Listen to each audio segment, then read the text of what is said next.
right guard. Yes, men count on right guard because men perspire more. By Ford and your Ford dealers, who invite you to test drive the new 1981 Ford cars and trucks. And by Pepsi Cola and your local Pepsi Cola bottler, who invite you to catch that Pepsi Spirit.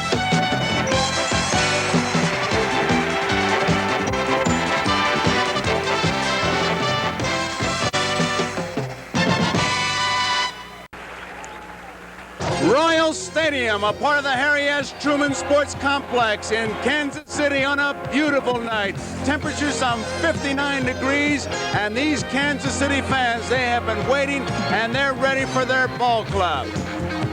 Hi, everybody. I'm Joe Garagiola, and tonight I want to talk about the fans. You hear the cheering, and don't think those ball players don't hear the cheering. It's just that booing gets more publicity. And tonight is the first time these Kansas City fans have seen their ball players since they beat the Yankees and came to this World Series. As far as the players are concerned, I think Amos Otis said it all. He said, hey, in the last 3 games, we haven't had anybody cheering for us. It'll be a different story tonight, maybe. Well, Tom Seaver's with us again, and it'll be pitching that'll determine that, Tom. Well, Joe, you know, if these Kansas City fans want something to cheer about, the Royal staff is going to have to come up with somebody to stop these Phillies hitters when there's men on base. Every time the Phillies do get somebody on base, they've been hitting at an incredible 571 clip. It's going to be up for Rich Gale, 13-game winner, a real big guy, 6'7", power pitcher, and he's the hardest thrower on the Royal staff.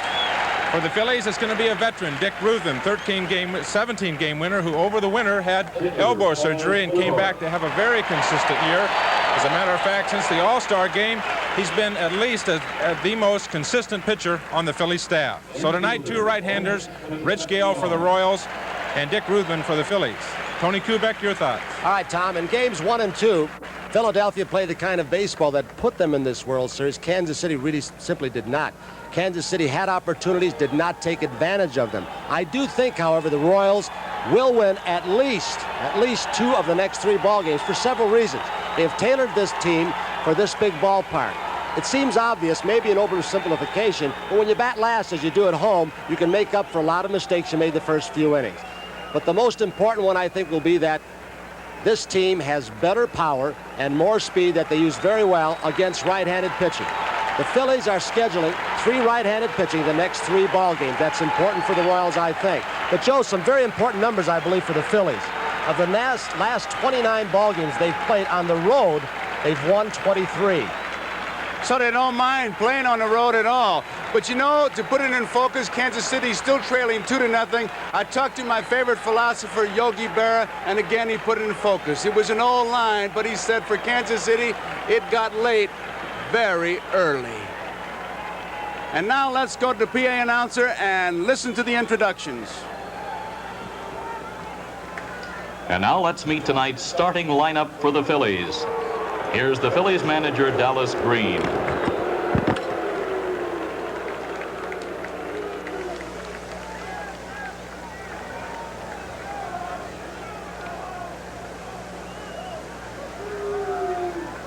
In the regular season, he hit .339 and set a record for stolen bases by a Philly rookie with 33, the left fielder Lonnie Smith.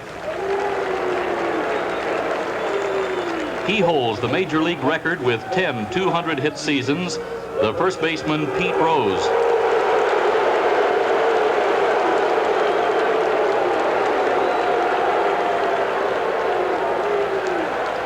He led the National League in 1980 with 48 home runs. The third baseman, Mike Schmidt.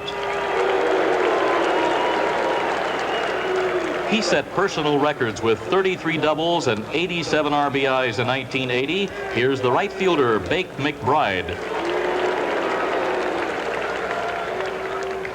He had 7 game-winning hits while appearing in only 62 games in 1980. Here's the designated hitter, Keith Moreland. He's the first and only Philly outfielder to ever win a Gold Glove. Center fielder, Gary Maddox.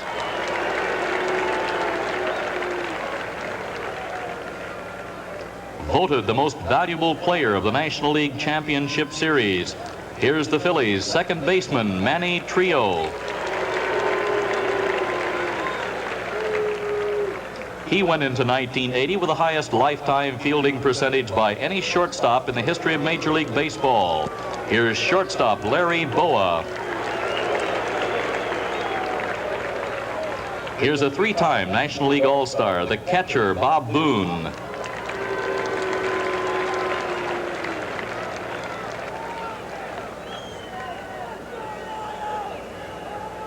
And warming up in the bullpen, tonight's starting pitcher for the Phillies, Dick Ruthven.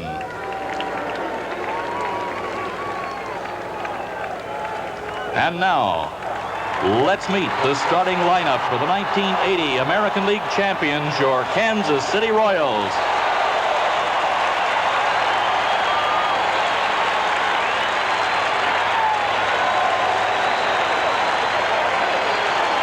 Here's the Royals manager, Jim Frey.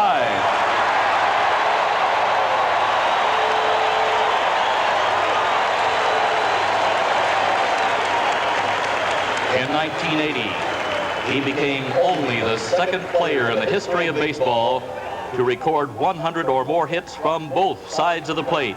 The Royals left fielder, Willie Wilson.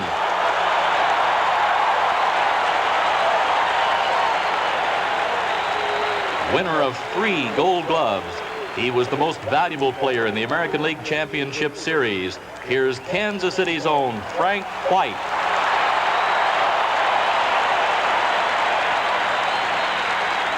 The first player in 30 years to average an RBI per game played. His 390 batting average led the American League in 1980. Here's third baseman Gorge Brett.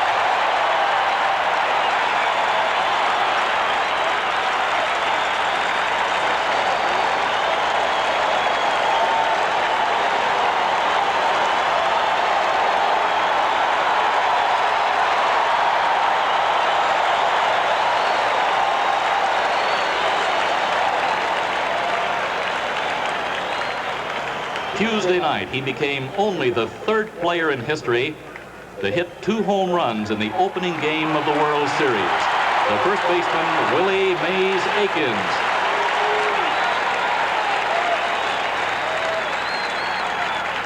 He led the Royals in 1980 with 39 doubles. Here's the designated hitter, Hal McRae.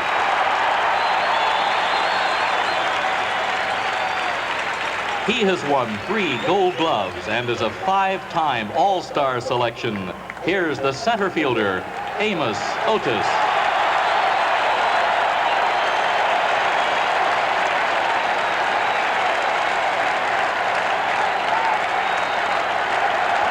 He had his best year as a major leaguer in 1980, hitting .294 in 130 games.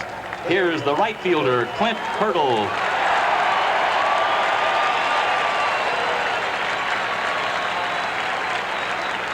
In 1980, he was named to the American League All-Star team for the 3rd time. Here's the Royals catcher, Darrell Porter.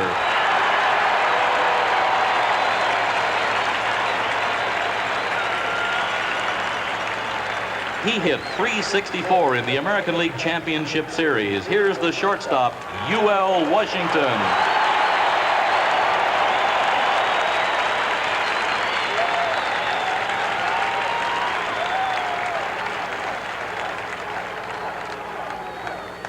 Ladies and gentlemen, an invitation from the Royals to stand and salute the colors as presented by the U.S. Army Combined Arms Center Color Guard from Fort Leavenworth, Kansas.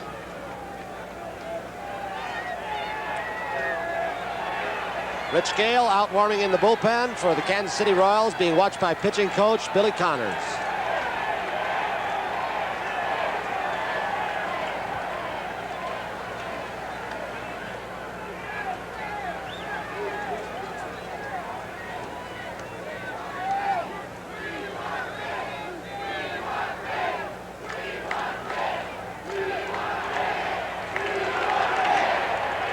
Now let's honor America with our national anthem, which will be sung by Staff Sergeant Edwin Crump.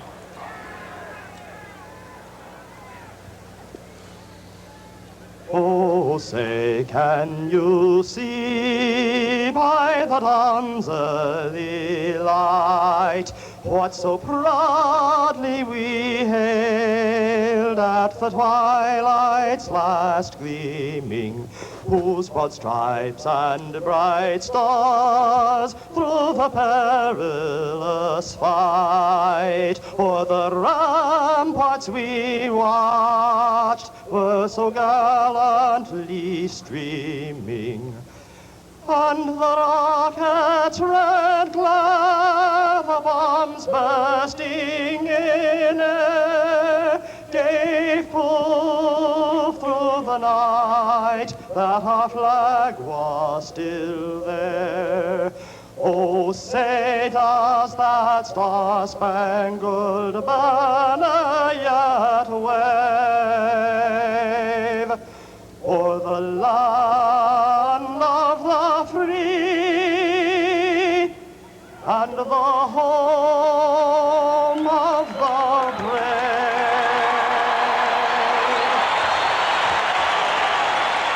Well, if you don't think these fans aren't ready, the PA announcer forgot to mention Rich Gale, the starting pitcher. They started to chant, "We want Rich, we want Rich." They are ready, and we are ready on a beautiful night here in Kansas City. Game 3, and we'll be back with the start in just a moment. Ladies and gentlemen, last August, 2 children trapped in a fire in their home and unconscious were rescued by 3 Kansas City firefighters, Captain Jay Ricketts, Frank Titone, and Louis Wright. These men saved the 2 children by using mouth-to-mouth resuscitation and massaging the heart. As another example of how baseball cares, the training of firemen in CPR is a part of a community program sponsored by Mr. and Mrs. Ewing Kaufman that has a goal of training 100,000 Kansas Cityans in the next 2 years. We direct your attention to the home plate side of the Royals dugout, where the 3 men will throw out a ceremonial first pitch in recognition of their heroics. Gentlemen, fire when ready.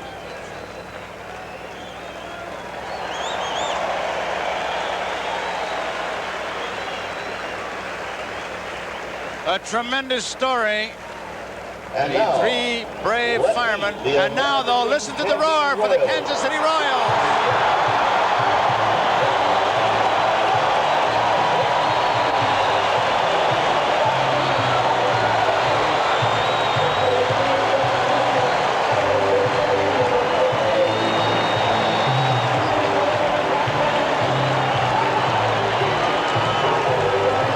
Let's look at the defense for Kansas City. Willie Wilson in left, Amos Otis in center, Clint Hurdle in right. George Brett back at third, UL Washington at short, Frank White at second, Willie Aikens at first base, Darrell Porter back behind the plate, and Rich Gale, the pitcher for Kansas City. The lineup: Lonnie Smith in left field, Pete Rose at first base, Mike Schmidt at third base, Vic McBride in the cleanup spot. Keith Moreland is the designated hitter. Luzinski is here, feeling better, but Moreland is the DH. Gary Maddox in center field, Manny Trio in second base, Larry Boa, the shortstop, Bob Boone, the catcher. Rich Gale, a big right-hander, and there he is, Tom Seaver. Big Rich Gale, 6'7", Joe, 225 pounds. Just 26 years old. He, to the Phillies, will look like more like a National League pitcher than anybody they've seen so far. He's a power pitcher, has a good riding fastball, will sink it once in a while. His curveball is just so-so. It's a rolling curveball. He'll use it sometimes to get ahead of the left-handers. His slider is a good, hard slider, in on the hands. Changeup is so-so. 2 good basic pitches, fastball and slider. Power pitcher. He's a pitcher that can intimidate you. He's so big and throws so hard. Well, his ballpark will be a factor, as you heard Tony talk about it. It's a good-sized ballpark as you look down the line at 330, but the corners are treacherous. Both Vic McBride and Lonnie Smith working on it. That's the left field going into center field. The alley is 385, dead center field about 415. 385 in right center field and 330 down the right field line. All the seats here are geared towards second base. It's a beautiful ballpark. The artificial surface, not quite as fast as that in Philadelphia, Tony. There are the dimensions, and a pitcher can get away, I believe, why make a bad curveball. If you get him at the big part of the ballpark in right and left center field, you could be helped by it. But the ball does carry fairly well from the 385 sign in right center field down the right field line. The wind blows that way at times. Tom, I was interested in the point you made. You said Gale is more like a National League pitcher. Were you saying that most of the Kansas City staffs are more breaking ball pitchers and he is a power pitcher? Well, the two pitchers that the Phillies have seen so far are really, the first game, Dennis Leonard, sinker, slider, and in the second game, a pitcher that changed speeds more. National League seems to have pitchers that throw a little bit harder. At least that's what Schmidt and Rose and those guys would say. The umpires right now are behind home plate removing some gear with the bat boy. Paul Pryor is the home plate umpire. Don Denkinger. There you see Pryor with the bat boy. The umpires, Pryor behind the plate. Don Denkinger, American League, Pryor from the National League. Denkinger's at first base. Dutch Renard, National League at second. Nick Bremigan at third base. The American League, Harry Wendelstedt down the left field line, and Bill Kunkel is down in the right field line. Wendelstedt, National League, Bill Kunkel from the American League. So we're all set. Gale against Lonnie Smith, the first pitch. Strike one. This ballpark holds 40,628. That's the official number in the Kansas City media guide. 40,628. It'll be interesting to see what the attendance is. Misses. 1 ball and 1 strike. Smith is 2 for 7 so far, a .286 average. No home runs, no RBIs in this World Series. 1 ball, 2 strikes. Tom, I think it was interesting what Billy Connors told us. He said that when he watched Rich Gale warm up, Rich is kind of a laid-back kind of guy. I guess that's the way they'd say it in California. And sometimes you need stimulation. He said he was going to go to him as he warmed up and say, listen, you want to pitch this ball game? Go get it. If not, let me know. He's trying to stir him up a little bit. Right field. It's a base hit. Hurdle plays it on the first hop. And Lonnie Smith is on. We've said it so many times, there's no other way to say it. He can run and probably will. And as big as Gale is on the mound, by the time he unfurls, here's the base set. Looked like he fisted a little bit, Tom, but just fought it off to the opposite field. But with Gale having to unwind with that big height, he does not quick to first base, nor is he quick to home plate, so Smith's going to try him. Batter is Pete Rose. He is 0 for 7 in this World Series, but he has been a factor. Brett is moved in close at third. Smith stole 33 bases in 46 attempts this season.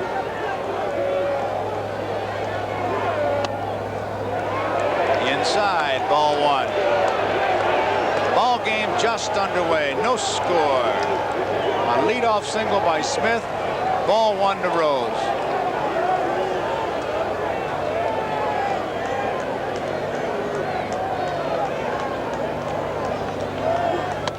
There's a strike. Tony, like you say, Billy Connors has worked with Rich Gale, and what he tries to do, because he's such a big man, he'll have a slower delivery to home plate. What he's trying to do is to get him to pop that left knee up instead of swing it out. If he pops it up, he'll be much quicker coming to home plate.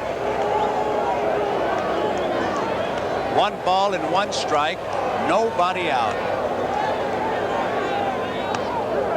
Back easily. Don't know if Gale does it every time, but on the one pitch he threw home, when he went home, he picked those hands up very high above his head after he came from the belt position. And that takes a little more time. Smith was gone, but he stumbled a hit-and-run play, and now he's going to work on the ground. And it's 1 ball and 2 strikes. Well, we told you in the first game his nickname Skates. He slipped on the dirt. He really doesn't get a very big lead, does he, Tom? Well, like Morgan and Brock at times, they would get a lead with 1 foot on the artificial surface. He's got both on the dirt. It looks like he relies almost entirely on his speed, Tony. Lonnie Smith.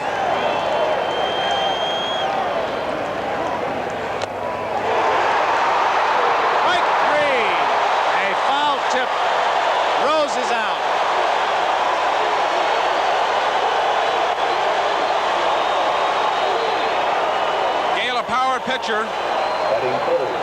Throws the ball right by Pete upstairs. Paul Pryor, the umpire behind the plate, said it was a foul tip, and Darrell Porter hang on to it. So a strikeout for Rich Gale. It brings up Mike Schmidt. Tom, it's interesting watching Gale when he holds the runners on, how he sneaks a peek even before. There he is. Look at him. Now there's twice he does, and that's it. He doesn't. Every time he's done it, it's been only 2 quick looks, and that's even before he goes into the stretch. What good is that? Well, I think he's had so much trouble, and did have so much trouble last year, Joe, that he wants to hold the runners close. There's a strike. And they're trying to do it by making sure that he's conscious of those runners over there, making sure that that runner comes off the bag and stops. Make sure they don't get the walking lead, and then he can work on his quick delivery to home plate. You think it's merely a message saying, I know you're there? I know you're there. I'm aware of you. I'm going to make you stop. I'm not going to let you get a walking lead, and I'm going to throw over there every so often.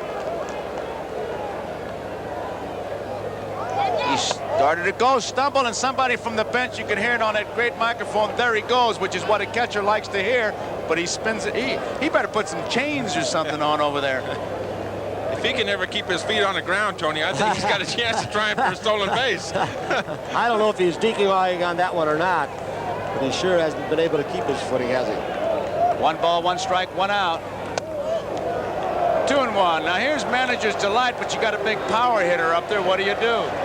Joe, you're talking and Tom about the eyes as we look at Bake McBride on deck. I heard Early Wynn and several other pitchers talk about that for a right-hander, that a pitcher, Wynn used to look over his shoulder and find out how far he could close that shoulder and tilt his head. And when the base runner went out of his sight, he knew he had too big of a lead and he would throw over. So he's trying to find that spot, I think. Didn't get it. 2 balls and 2 strikes. 1 man out. Base runner is Lonnie Smith. No score. Top of the first. Let's see if he takes 2 quick looks over there. Seems to be his habit. Even before he goes to the stretch. There's 1. 1 more time.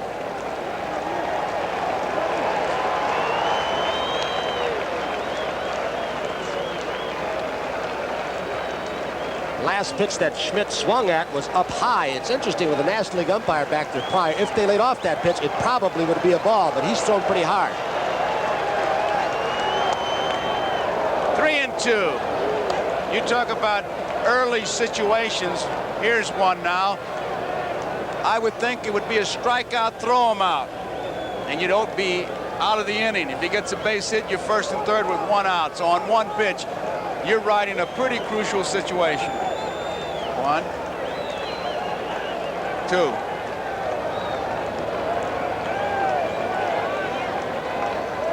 There he goes. Fouls it back.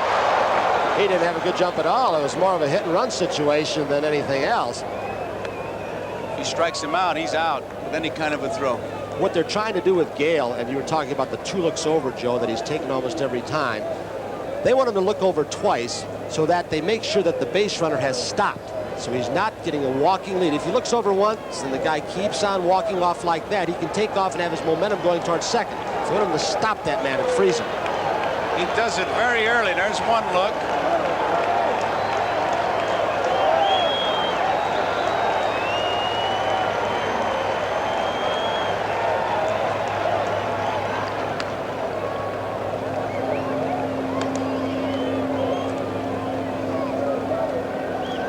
Let's check him. There were times early in Schmidt's career, one year he struck out 180 times, where they would not start a runner like Schmidt 2. with him at that. There goes the runner. It's popped up. Foul territory. Willie Aikens. They have room. Nope. You know, let me point something out, that base running, and obviously I'm doing it from what I hear, is a rhythm thing, but our guys in the truck have picked up the rhythm. Mike Weissman, Harry Coyle, with that shot, they went to Gale's eyes, cut to the runner, came back, and it was Gale's eyes. Just boom, boom, boom. There was definite rhythm. See if we can do it again. Sometimes it works, sometimes it doesn't.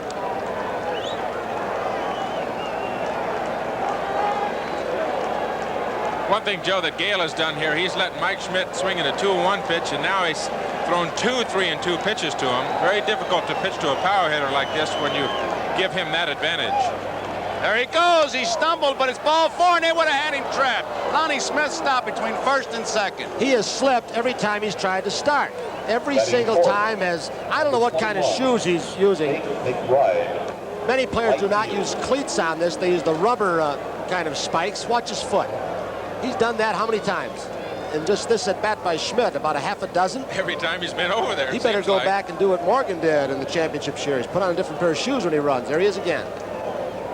George Thomas, the groundskeeper, he's not known to doctor it, but it's not beyond him to doctor. If they got great speed on this ball club, why would he do it? So you got to believe that it's Lonnie Smith. Bake McBride, he takes a strike. 1 man out, 1 strike to count. Keith Moreland on deck. He's the designated hitter. McBride, 4 for 7, a .571 average in this World Series. He has 1 home run, 4 runs batted in.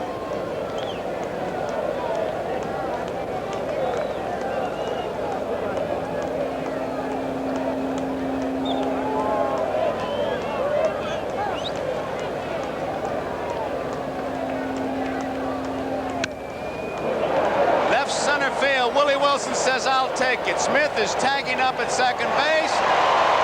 And now they're going to challenge it. Now he throws it. That can be dangerous. Very dangerous. The best I ever saw it doing something like that would be the late Jackie Robinson. You held that ball, he'd give it a quick start and stop, and then all of a sudden you put your arm down, he'd be sliding into third. Well, Clemente used to do that around first base. He'd round the bag, well, halfway between first and second. The center fielder or right fielder would throw behind him. He'd keep on going to second. Willie Mays. Here is Keith Moreland, the designated hitter. He's 2 for 4 in this World Series. 1 RBI. There are 2 outs, no score. Center field. Amos Otis going over to right center field, makes the play. So the Philadelphia Phillies go down in the top half of the first inning. We go to the bottom half of the first. The score, Phillies nothing. Kansas City coming to bat. Due up, it'll be Willie Wilson, Frank White, and Gorge Brett. Way up there, this enthusiasm in this ballpark, Tony. Sure can. Let's take a look, Joe, at this defense. Lonnie Smith in left. He's got a lot of room to cover out there in left center. Gary Maddox in center, Bake McBride in right, Mike Schmidt at third, Larry Bowe at short, Manny Trio, the second baseman, Pete Rose at first, Bob Boone the catcher, and Dick Ruthven the pitcher. The lineup that he'll be facing tonight. Willie Wilson leads it off in left field. Batting second, it's Frank White. Gorge Brett at third base. Willie Aikens at first base. Al McRae at DH. Amos Otis is in center field. Clint Hurdle in right field. The catcher is Darrell Porter. Batting ninth, UL Washington, the shortstop. And pitching for Philadelphia, Dick Ruthven, 17 and 10 during 1980. Joe Ruthven's 29 years old, 6'3", 190. He was 17-10 with a 3.55 ERA. And you'll see a pitcher that uses just about all the basic things of pitching. It is ball 1. Willie Wilson, 1 for 9. He is disruptive. He makes things happen. Out of play, 1 ball and 1 strike.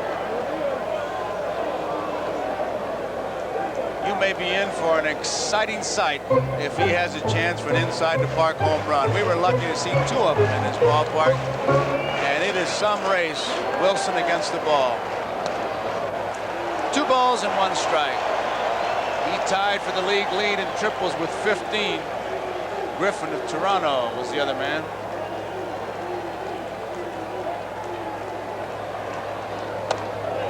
It is high, 3-1.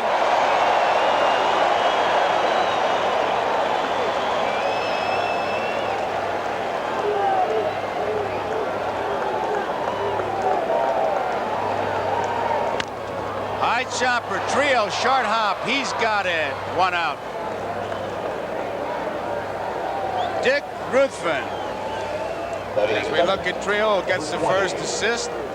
Ruthven 17 and 10, 6 complete games, 1 shutout, 33 starts, 6 complete games. Made 1 relief appearance. That was in the championship series.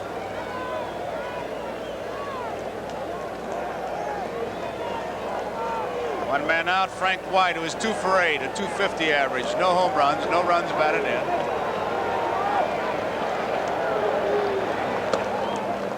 Ball 1. Joe Ruthven's got about 3 different kinds of fastballs. He throws a sailing fastball. He throw a fastball will tail into the right-hander. Foul straight back. Look out. That almost got us. 1 ball, 1 strike. Tom, he also does something that's kind of distracting as far as the hitter is concerned. As he goes into his takeaway, he looks at the ball in the glove, and then he looks to the ground. I know I'd always want him looking at me, but he looks away twice. Well, that's an unusual thing for a pitcher to do. I know personally I do the same thing. Bunted fouled on the third base line. When he looks at the ground like that, that can really throw you off as a hitter. Well, the logic for a pitcher when he does that, there's Gordy McKenzie, third base coach for the Royals. What I do, my estimation, what I try to do in my mind is to visualize where I'm going to throw the ball. I don't need to look at it the entire time. And then when I do come back to home plate, I can pick it up that much more quickly. 1-2, outside, 2-2. Tom, tell me, this sounds impressive to me, does it to you? He's pitched 223 and he's given up just 9 home runs. That's not allowing a whole lot, is it? High hopper right to Mike Schmidt. And are 2 away. You know, Joe, he hasn't given up many home runs, but he's given up a lot of hits in the innings that he's pitched. 223 innings pitched and 241 hits. The home run number is impressive, but then on the other hand, he's given up more hits than he has innings pitched, so it's almost like a washout. He has a very unusual motion, and you'll see he comes there and looks down at the ground and then comes back and picks it up. Just as he starts for home plate, he picks up his spot at home plate. So, Gorge Brett with 2 outs and nobody on.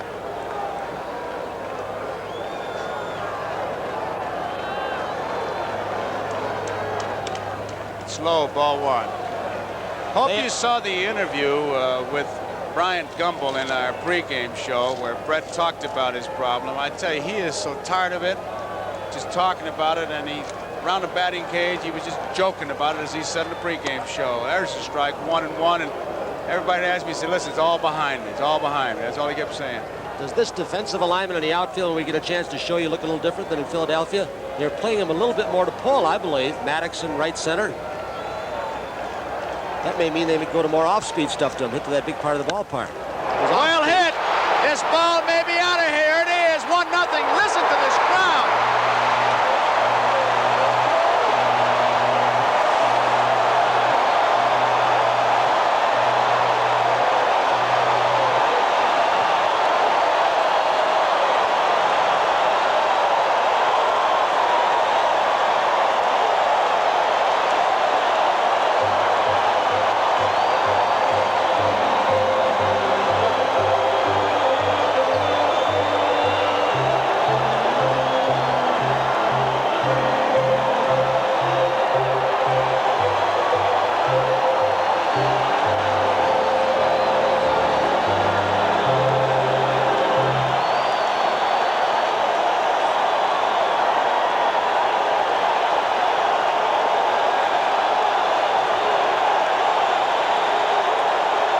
Swing once again off Ruthvan. It was something off speed, which is the reason they're playing a little more to pull. They want Gorge to come back out. He tipped his hat, sat back down, and I looked over my shoulder when he hit that ball, and his former manager's in our booth, Whitey Herzog, and all he did was turn and said, "Isn't he something?" He really is, and it may be the spark they needed as Willie Aikens takes the first pitch for strike 1. Just reflect a little bit and know how much he must have been hurting to take himself out of that ball game in Philadelphia. Bouncing ball, Trio backhands it. Pulls Rose off the bag, but he stayed there long enough to make the third out. But Gorge Brett with a tremendous home run gives the Kansas City Royals the lead. Here's the swing. One of the cliches in baseball, Joe, as you know, don't throw left-handed hitters down and in. That seems to be where their power is, and that's exactly where Ruthvan threw that ball. And so as we complete 1 inning of play here, Kansas City 1, Philadelphia 0. And coming up for Philadelphia in the second inning, it'll be Gary Maddox, Manny Trio, and Larry Boa. In the foreground, you see Royal Stadium. In the background, it is Arrowhead Stadium where the Chiefs play. A baseball park, a football stadium. They love their sports here in Kansas City. What a sight. Here's Gary Maddox. He is 1 for 6 in this World Series. First pitch fouls it off. Strike one. In pregame practice, it did not look like Gary was running that well. You see him loosening up. He got hit that ball off his left leg. Left the ball game. Game number 2. Here's the 1-strike pitch. Inside 1-1. If you don't think things aren't magnified, pretty obvious from the Gorge Brett coverage. You'd think he was Bo Derek or something the way they've been talking. They didn't say Maddox got hit on the knee. They found 10 to 15 centimeters of water on his knee. Brett, nice play, long throw. They get him. Does he mean something to this ball club, or does he mean something to this club? I think sometimes people, because he hit 390, look at him as a one-dimensional ball player, and not true. He has good range. He's playing up even with a bag. This isn't a sensational play, but he had to move a little bit. Very strong arm. As you can see, the ball just rides over to first base, but he can do a lot more than just hit, that guy. He's a very aggressive fielder also. Very aggressive. He goes after everything. Tony, he said in the pregame that in Philadelphia he moved up so he wouldn't have to move too much. And then he said, I know I could have gotten 2 balls that went by. That's how badly he was hurt. Trio fouls it off. There is Commissioner Kuhn, his wife Louisa, Erwin Siegelstein from NBC, Louisa Kuhn, and the commissioner. Hot dog and baseball, and they're happy. 1-0, Kansas City. Manny Trio.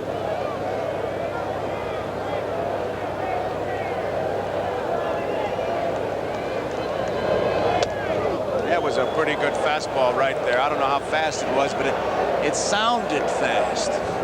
Joe, I think it's interesting that in the first 3 ball games of this World Series, neither manager has used the same batting lineup twice. They've changed every ball game, taking advantage of maybe scouting reports, which pitch. Guy might be hurt. That helps. Of course, Marlin DHing today. He had a pretty good day DHing, so he's back in there instead of Luzinski.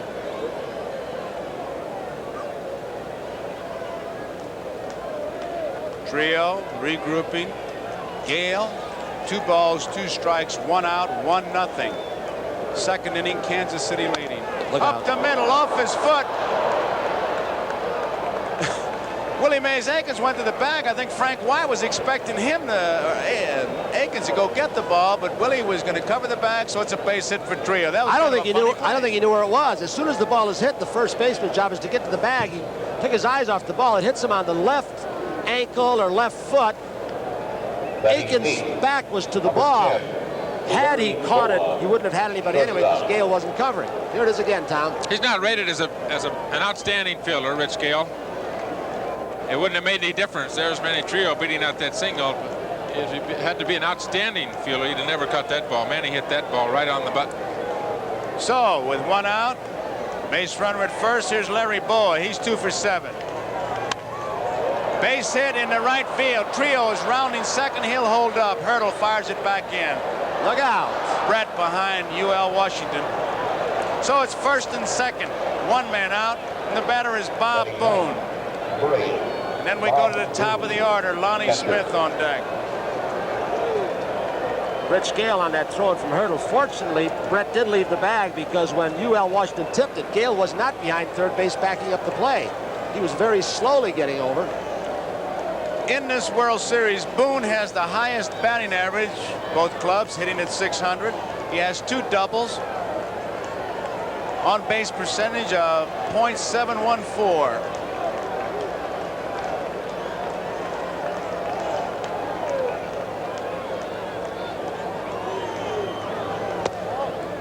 As Tom mentioned, this team is hitting very well. That's the stat that you mentioned in your little pregame summary, Tom.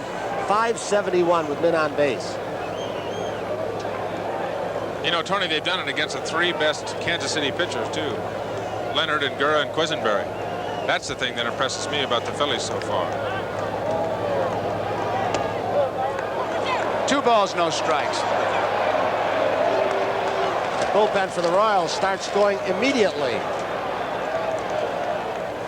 Tell you, they got a statistic down here, and I talk about the magnification of the World Series. You know what the slugging percentage for Aikens is? 1,286. Boone is 1,000. I thought 1,000 would be perfect. I guess it's inflation. 4,000. Made a home run every time up. Bullpen, Rennie Martin. He pitched well. One of the ball games.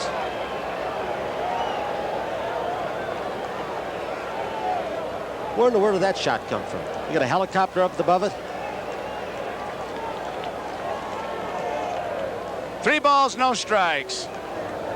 There's the strike. 3-1, 1 man out. Kansas City leading 1-0, top of the second. Trio is at second base. Bo is at first. Our producer Mike Weissman telling me that was from our gondola, similar to the one we used in the gondola in the Astrodome in the All-Star game in 1969. You were in that thing, weren't you? You bet. Ball 4, the bases are loaded. And the top of the order, Lonnie Smith is the batter. Gale is in trouble. Jim Frey. He's got a 1-0 lead, but it's in jeopardy right now. Here comes Billy Tom. There's Dallas Green. Sitting nice and pretty right now. Win both games at home in Philadelphia. Let's pause briefly for our station identification. This is the NBC Television Network. This is WNBC TV New York. Joe Garagiola with Tony Kubek and Tom Seaver as we look at Royal Stadium in Kansas City. 59 degrees at game time, a jam-packed ballpark, and it's 1-0 Kansas City leading, top of the second. But the Philadelphia Phillies have the bases loaded with 1 man out, and Lonnie Smith, who singled his first time up, the batter.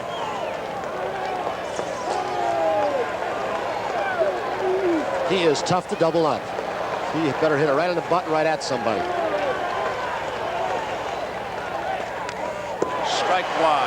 I think that's one reason that Gale is pitching off the stretches to try to keep Trio as close as he can, so that if it comes back to him, they might have a chance to double him up. It's one reason. Another one to hold Boa close at second, so he might not score on a hard single. And also, if you can prevent that runner at first by getting a little shorter lead, you can give your second baseman or shortstop, the pivot man, a better shot on the double play. Which in the other case, he may not have his good stuff from the stretch.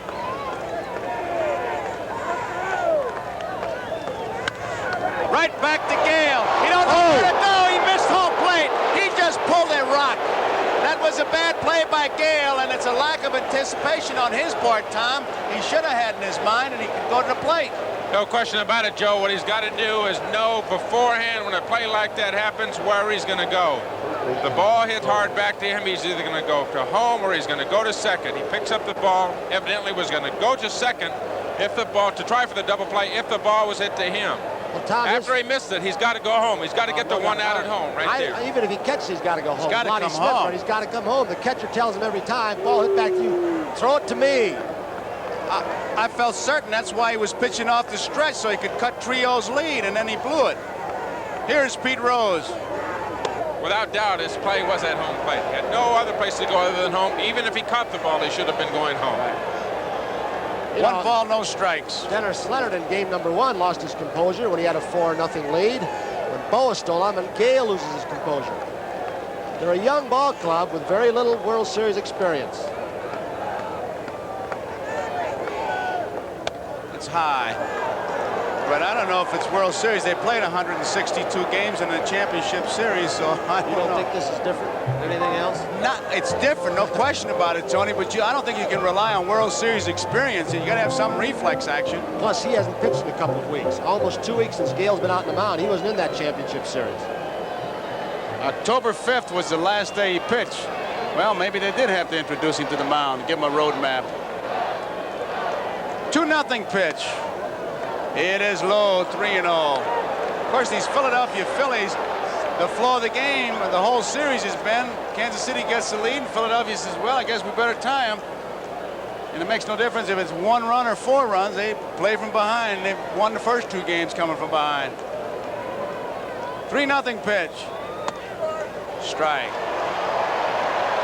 The closest that Rich Gale has come to game conditions was last Sunday in Yankee Stadium.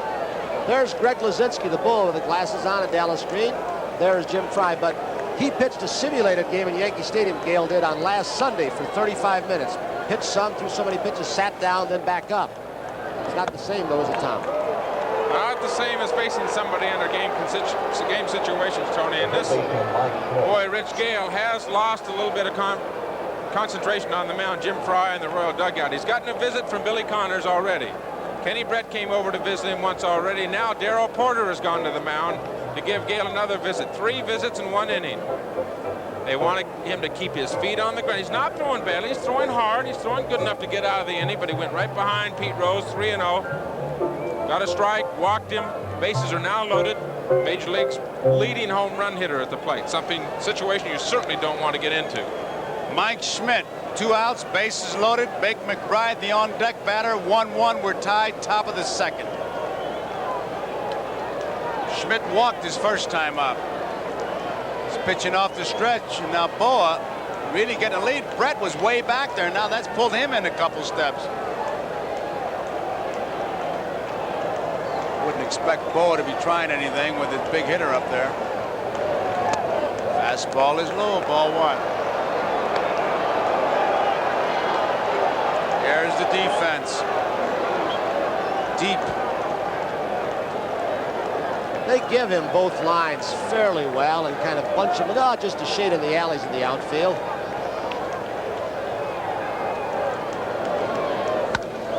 High fly ball. Wilson, Otis, both there. Otis says, I'll take it. And he does. So that ends the inning, but the Philadelphia Phillies tie it. And as we go into the bottom half of the 2nd inning to score, Philadelphia 1 and Kansas City 1. And due up for the Kansas City Royals, a designated hitter, Hal McRae, Amos Otis, and Clint Hurdle. Waterfall in right center field. A beautiful sight.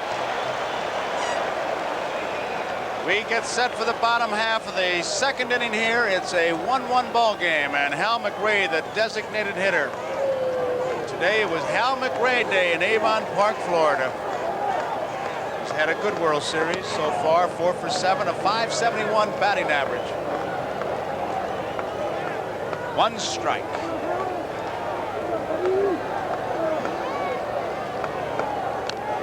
Strike 2. Tom, Billy Connors was telling us that when Ruthvan had the surgery, he used to have a great changeup, apparently. A fastball that could be overpowering and a changeup that really fooled a lot of hitters, and he said he's lost it for some reason. Well, he was traded down to Atlanta, and he got with Andy Messersmith. Off the handle. And Andy Messersmith really taught him how to pitch. Taught him how to keep his cool on the mound and taught him the changeup, which made him a very effective pitcher. And he's always had a pretty good fastball, and this last winter had arm surgery. Took bone chips out of his elbow, and he's not been able to get the changeup back since he's had the surgery. He still has the 3 good fastballs that he can throw almost in any location, but the changeup has not come back to him. Ball 1, 1 ball, 2 strikes. I know I said Billy Connors. We've been talking about him so much. I, of course, meant Bob Boone and Herb Starrett. They're the catcher and pitching coach for the Phillies. Here's the 1-2 pitch. It's high, 2-2. Ruthvan was originally a Phillies #1 draft pick in '73, traded to the White Sox in the Jim Cott deal in 1975. He was acquired by the Phillies in 1978 in a trade with the Braves for Gene Garber. Off the handle, Pete Rose giving it a chase, has room, makes the catch. Nice play by Pete Rose. There's 1 out. So he made that play in the 2nd ball game, late in the game, that may have saved that game. The line drive that Willie Wilson hit down the line. Here's Rose. Boy, he has such great baseball sense. He found that little box there, that temporary box for the camera people. Knew where he was exactly, but that ball that he caught off Willie Wilson slapped down was an amazing play. One of the things that I appreciate about Pete Rose the most, Tony, is he's been a teammate of mine. He said he's played 3rd base, he's played 1st base, he's played the infield, he's played the outfield, and become not only one of the greatest hitters of all time, but an outstanding defensive player, no matter what position he plays. Here's Amos Otis, who leads with 5 base hits in this World Series. Takes it high, ball 1. He's hitting at .556. Otis has 1 home run, 4 runs batted in.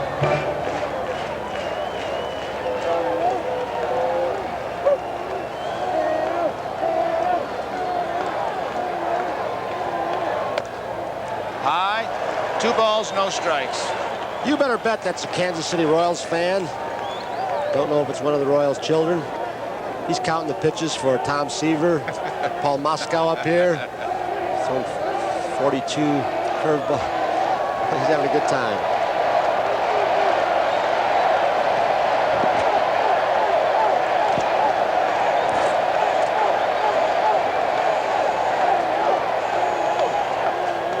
Two balls, no strikes. Deep in the hole, ball's got a long throw. It is not in time.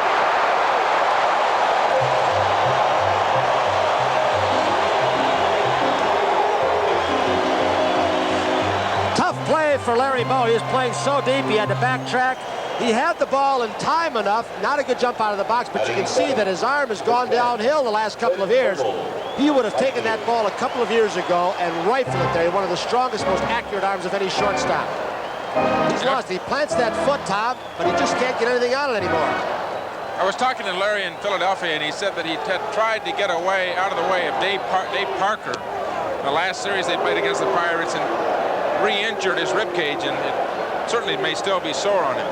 Clint Hurdle takes a curveball over the outside corner and is strike 1. Otis a good base runner, 15 for 16 in 1980. It is low, 1 ball and 1 strike. Hurdle, 1 for 3 in this World Series.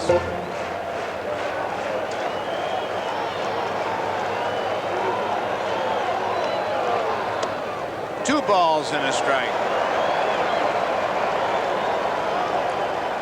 And don't take the man down at first base for granted. He has been excellent. Rarely thrown out this year, Otis. The left-hand hitter up with this count. He might be going.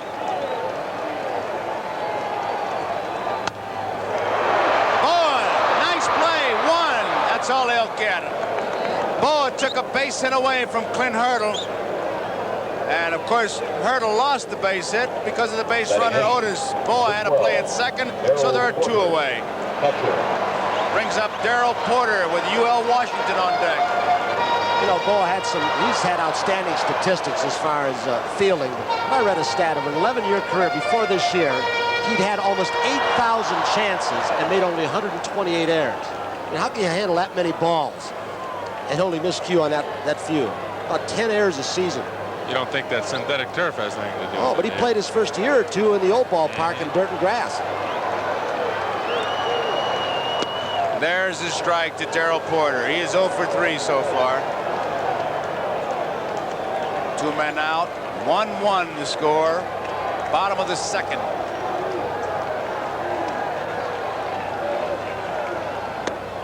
Inside. 1 ball, 1 strike.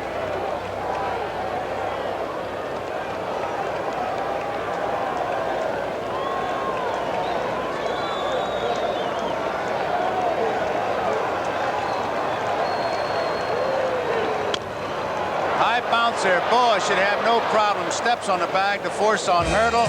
That ends the inning. So we complete 2 innings of play here in Kansas City. The score: Philadelphia Phillies 1, Kansas City Royals 1. And 2 up for the Phillies in the third. It'll be Bake McBride, Keith Moreland, and Gary Maddox. And we'll be back after these messages from your local station. Kansas City Royals have drawn 2 million in attendance each of the last 3 years. They've drawn from all over the Midwest. Drive for miles. Was it last year, 2 years ago, that the 2 smallest ballparks in the American League, Fenway Park and here in Kansas City, they were 1-2 in American League attendance. And boy, they really pack them in. Since they've become a winner, it's been outstanding. And a jam-packed house here tonight. Bake McBride to lead it off. Keith Moreland, the on-deck batter. Ball 1. Royals trailing by 2 games in this series. You don't have to draw them a picture to know what the situation is. Line drive, base hit, right field. That looked like a high, slow room service curve.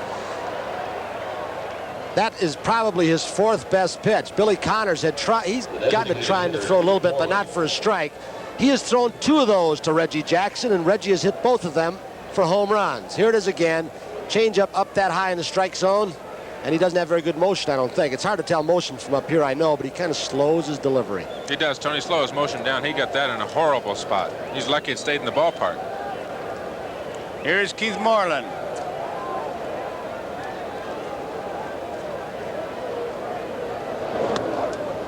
It's a strike. That's one thing about this ballpark, Tom. Comparing it to Philadelphia, we just came from there. A pitcher can make a few more mistakes in a park like this or Yankee Stadium, and I'm sure there's several big ones in the National League. But in Philadelphia, those mistakes can hurt you a little more. Well, that pitch is a pitch Rick Monday calls controlled mediocrity. There goes the runner. It's fouled out of play. The hit and run was on. McBride, good base stealer, 13 of 23. If that was a hit and run play, you could see Moreland tried to hit that ball to right field, and Gale did a good job with that pitch, keeping it inside. We're tied at 1 apiece here. We're in the 3rd inning. Moreland hits .340 against right-handers, .264 against left-handers, so there goes that theory about opposites.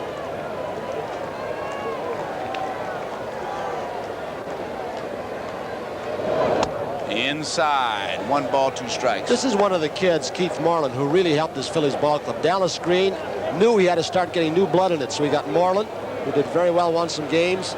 The 2 kid pitchers, Walken, Bystrom, and of course Lonnie Smith. And they all contributed a whole lot.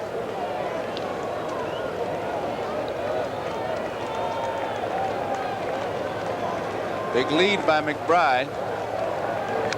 Foul back.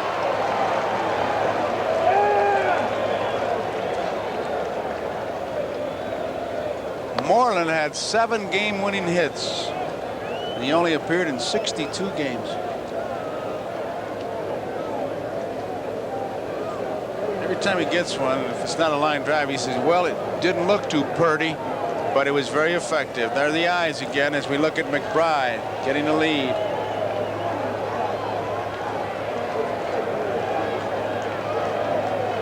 Holding. Fouled out of play. I'll say one thing in this series. Eyes the last time we focused in on a lot of different parts of the anatomy in the first 3 ball games.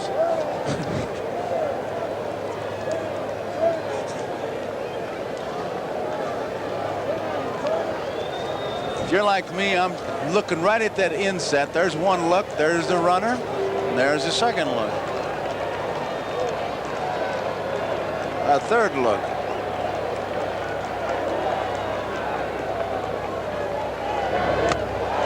Struck him out. 2nd strikeout for Gale. That ball is a good spot, Tom.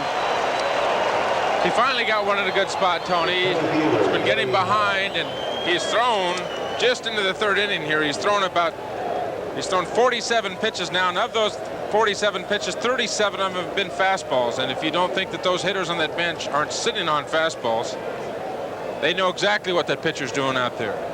And he's lucky he got that in a good spot. He got away with a pitch at the 3rd out last inning where Schmidt threw a fastball right down the middle, and Schmidt popped it up to center field. Here's Maddox, a first ball fastball hitter. Let's see what happens. He hits the ball to right field pretty well. You could see a play on. High bouncing ball. Brett backs up. 2nd. That's all he'll get. Force play. Maddox is on with 2 outs. Brings up trio with Bo on deck. You know, I can't help as I look at Brett. He played with a broken thumb. Bad shoulder.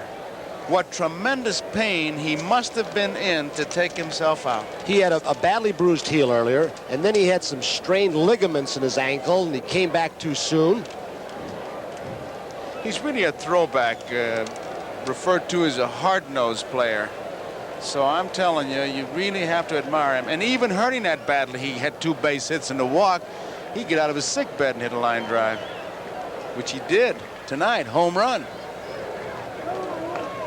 They call it minor surgery, but no play. But to me, there's no such animal as minor surgery. It's like the guy said, minor surgery is when on the other guy. That go, whoa, he faked me. He really had a good jump, but he stopped, and it's a strike. He took 4 quick steps. He was really spinning. Watch him. I think definitely they got to try here. They have to try to make a steal, Tony. 2 outs, Trio. If they throw him out, Trio leads off next inning. I think they got to try and Both managers have had a chance in this game if they wanted to start a runner. They chose not to.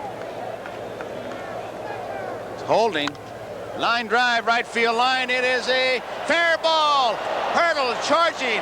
Maddox is digging hard. They'll hold him at third. It's a double for Manny Trio. Nice play by Hurdle. That ball, if it gets by him, look out.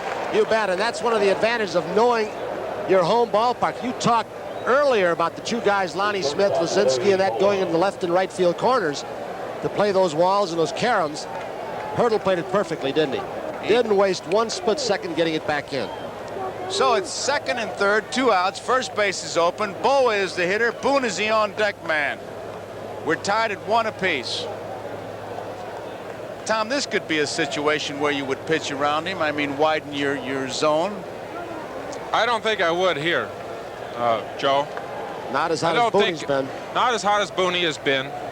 And Booney, a dead fastball hitter, and Gale sometimes with control problems. I definitely have to go after Larry Bowa and try and get him out. Ball 1. Brett has come in closer at third in the event of a bunt, even with 2 outs, and Aikens has sneaked in at first base. Look how close Brett is, and then he began creeping in even more. Bowa's a good bunter. Willie Wilson, just barely out of your shot there, shows how close he is to the line. Good shot of the defense. It's ball 2. 2 balls and no strikes. If he lays a fastball in there now, Bowa's going to go to work on it.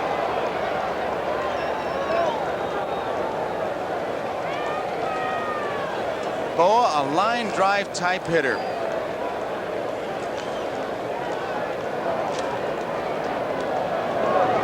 Ball 3. Starting to lay off that high pitch now, that fastball that they were swinging at early in the ball game. Tom, I got a feeling if I was catching you in that situation and you would have told me what you said, we'd have had an argument on the mound. I'm the last one to let the ball go. I think I'd have won the argument, too. But we'd have had to have the manager come in. I'd have said, this guy wants to throw that. There's the strike. See, what you got to understand up here, Thomas, he's the crew chief up here, and you're going to lose the argument. No, He's the manager up here. 3 balls, 1 strike.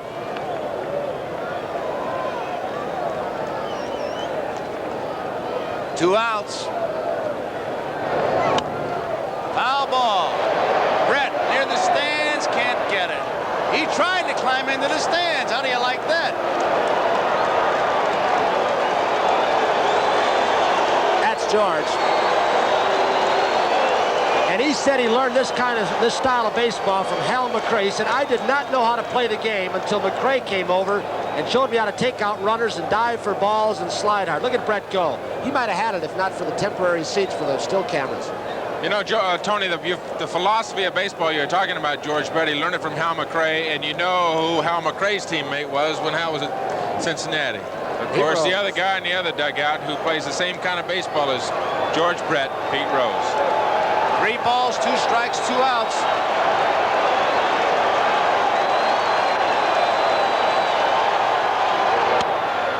Brett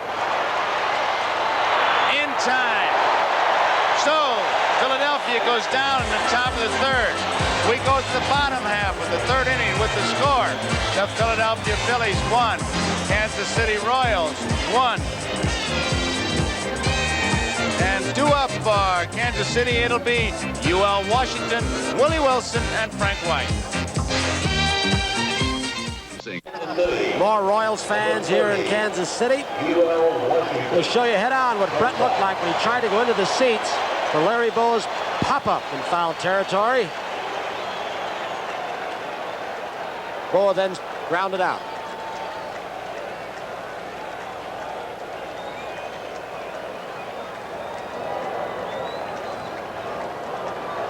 UL Washington to lead it off. We're all tied, 1 apiece. Washington 1 for 8, a 125 average.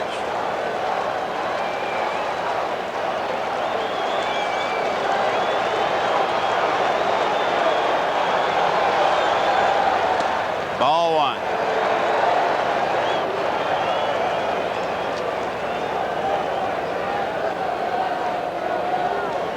We're tied.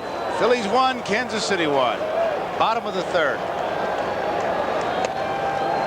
2 balls, no strikes.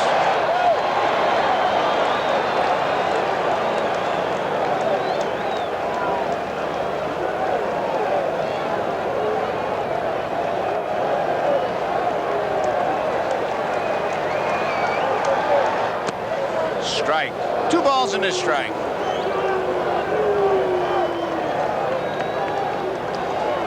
Two balls, 1 strike.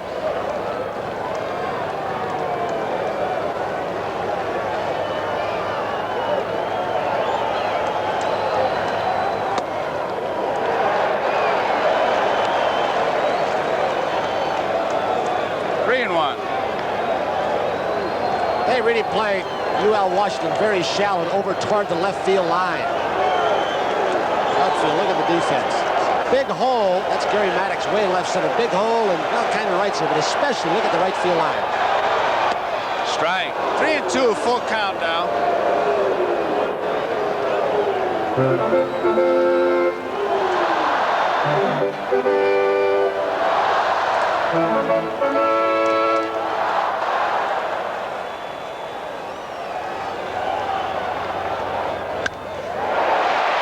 Played perfectly. 1 out. You talk about scouting reports. There was a pretty good one right there. Hit the ball hard. Tony pointed out where Maddox was playing, and here it comes. So there's 1 out, and here is Willie Wilson. He bounced out his first time up. UL Washington kind of talking to himself, going back to the bench, as you saw.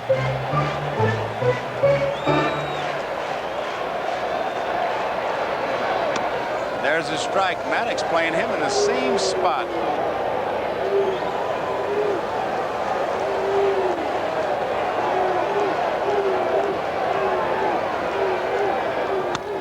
Foul ball. I think Maddox is interesting the way he plays center field, because as you look at him now, he said how many kids dream and have a hero in baseball and get a chance to play and learn from him. He played, of course, with the Giants, Willie Mays, from whom he learned all about center field and how to play shallow by watching and listening. 2-strike pitch. High. I tell you, when you describe Willie Mays, one of the best descriptions. Willie Mays, his glove, where triples go to die.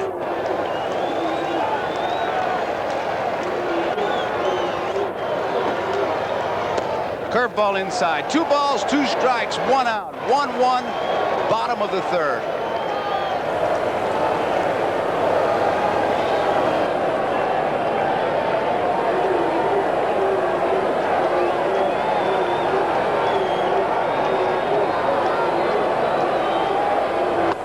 He didn't get it. A breaking ball. Willie Wilson is out on strikes. That's the first strikeout for Ruthvan. The second baseman, Frank White. It looks like the Philly staff has been trying to throw hard stuff in on Wilson when they get ahead, push him back off the plate and come back with a breaking ball. That's the second breaking ball inside that Ruthvan threw to Wilson, and another strikeout. Ruthvan in 1980 averaged 3.5 strikeouts per 9 innings. 3 walks per 9 innings as he faces Frank White, who bounced out 3rd to 1st his first time up. Strike 1.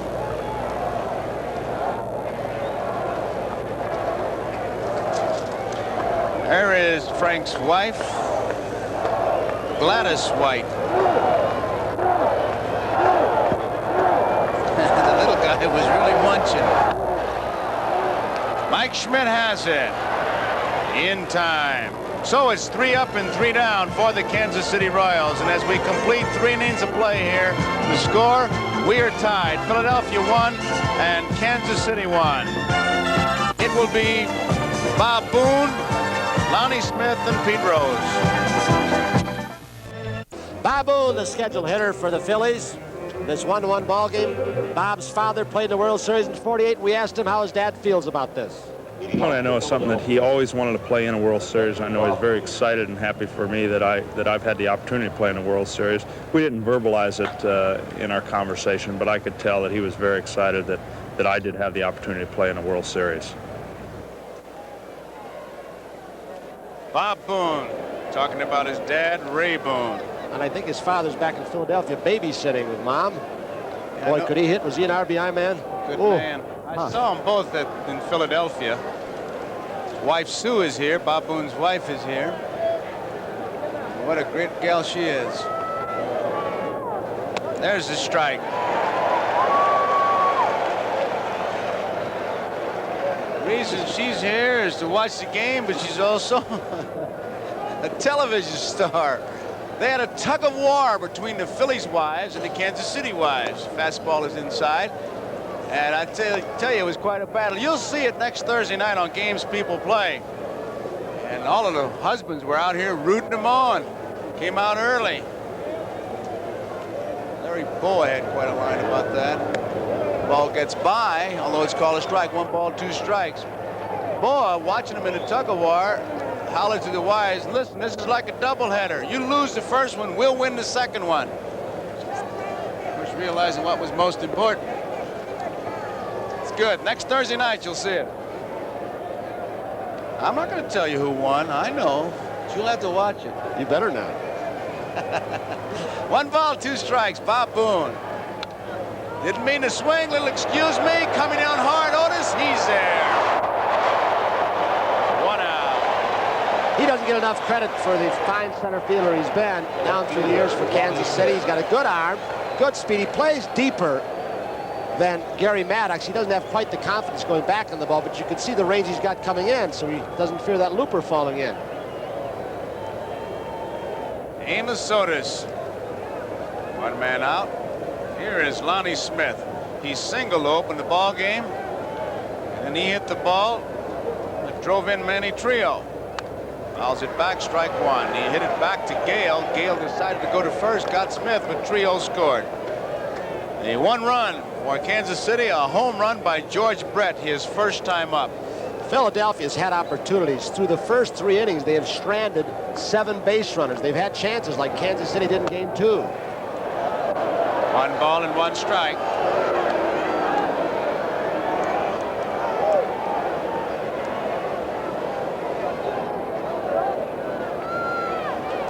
What a sight. Royal Stadium, part of the Harry S. Truman Sports Complex. 2 balls and a strike.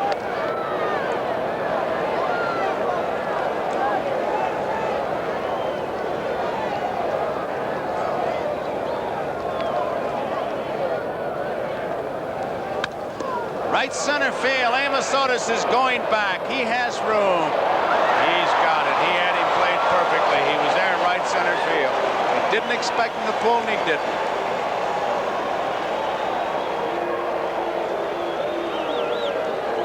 Two outs, nobody on. Brings up Pete Rose. The first baseman, Pete Rose.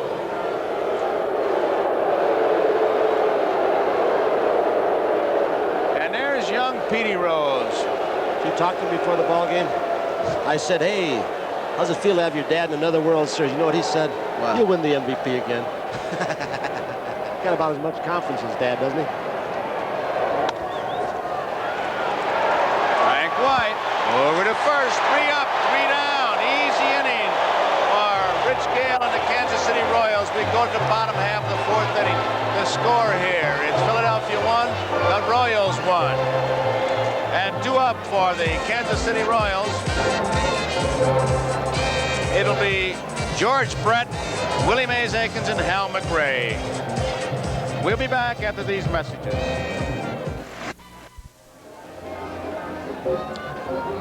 From the Goodyear Blimp America, pilot Captain John Moran. There you see it over Royal Stadium. Impressive sight as Gorge Brett steps into the batter's box. He hit the home run in the first to give him a lead. Phillies tied it with a run in the second. Gorge Brett. 4 hits in his last. Foul ball out of play. He has 4 hits in a row after that home run in the first. The record is 6. Goose Goslin in 1924. Thurman Munson in 1976. Brett has 4 in a row. This man has hit 7 home runs in 20 postseason games. That is impressive.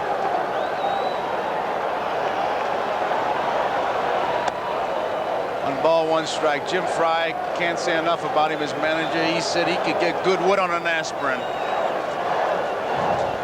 There is Jim Frey's wife, Joan Frey. It's popped up. It is playable. Mike Schmidt calling for it. 1 out, foul territory. Stayed inside on that time, didn't they, Tom? Ball jam him a little bit, you think? I believe they're trying to stay inside on Brett. I think Ruthvan the first time up got the ball down and in, which was a mistake. I think the first time when he hit the home run, it was a mistake. And I think they're trying to pump him hard stuff up and in. Aikens, here he goes with that foul line once again. It has been completely rubbed out. I don't know how they can tell. We saw Bill Kunkel pull out the tape measure.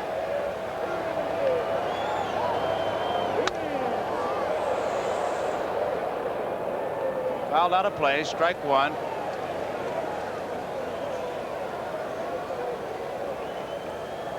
(1-1) to score. He is really deep in that box. That's what happened in the earlier games. And there's Kunkel with the tape measure. Left field, this is going to be a tough play. Cannot get it. Willie Aikens will really be digging it. Smith dives, misses it. Aikens is digging for third. Head first slide, triple.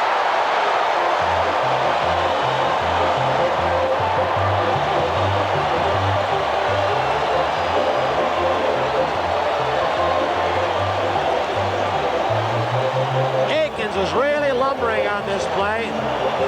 Pitch from Ruthvan about middle of the plate. He hit it the opposite way. He isn't getting around on their fastball. He tries for the backhanded catch. All the way to the wall. Here it is again. For a lot of guys, that would have been inside the park homer. In fact, most. But he's got that bad knee after the surgery. He just couldn't make it. So here is Hal McRae with Amos Otis on deck. Line drive, base hit. Kansas City leads 2-1.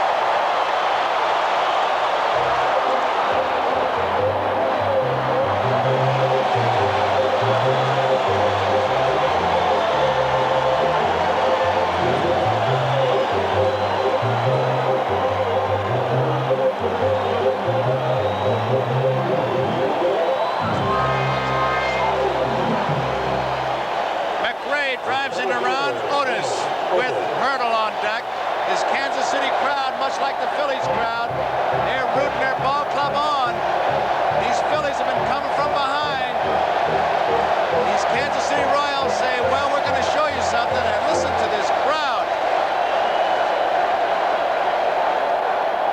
And that's pretty important for McRae and Kansas City. It's his first RBI in these 3 ball games.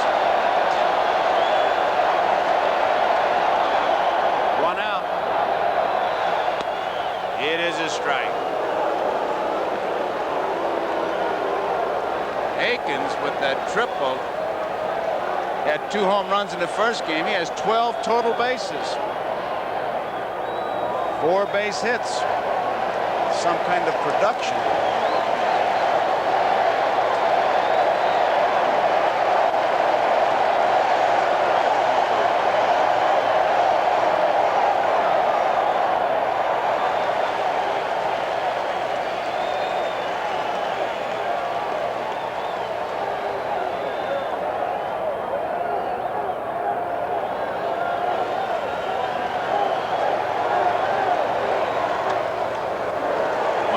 One strike. Ruthvan trailing by a run. 2-1. Kansas City has just taken the lead with 1 out here in the bottom of the 4th. Home Otis checking with McKenzie. McRae at first, held by Rose. The outfielder playing Otis to right center. He's been hitting the ball to right center a lot more this year.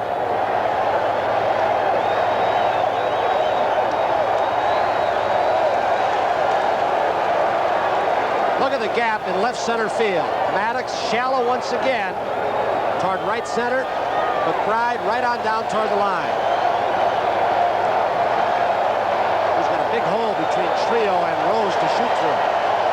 Boone and Ruthvan having trouble getting together.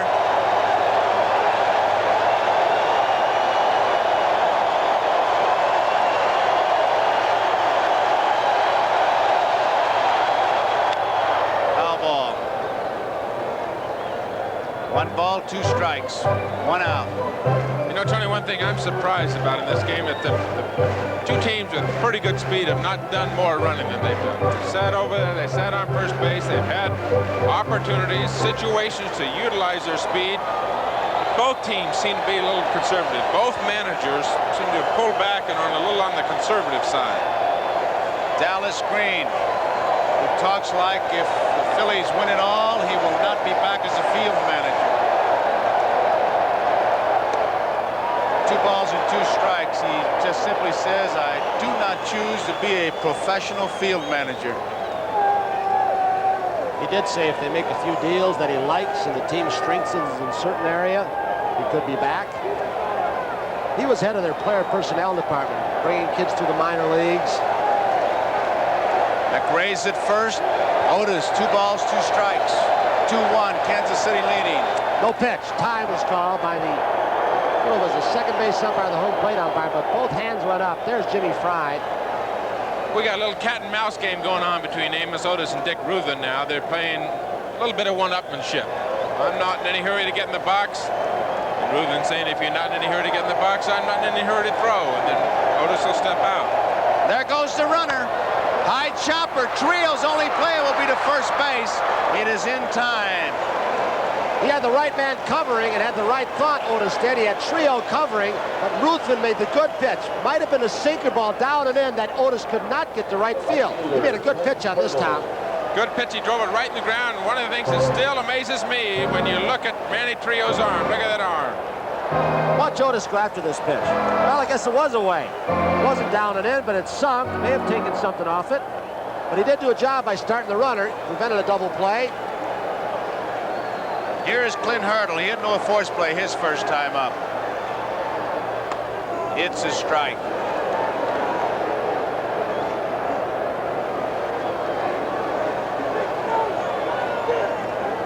Janet Marie Hurdle rooting him on. Pulls it. Trio. Kind of a tricky hop, but in time. That ends the inning, but a triple by Aikens, a single by McRae, and as we complete 4 innings of play, it is now Kansas City 2 and Philadelphia Phillies 1.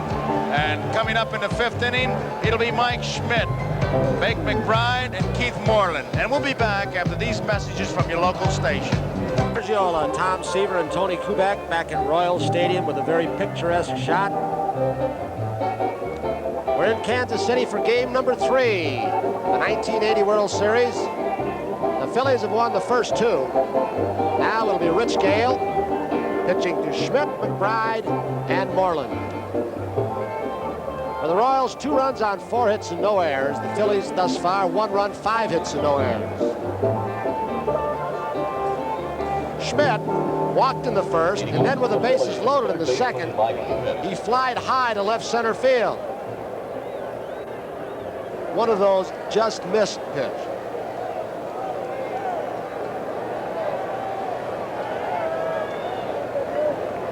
Rich Gale has settled down. He retired 4 in a row, 3 up, 3 down in the 4th, 1 strike. Last inning was his best inning, Tony. He's thrown 66, now 67 pitches.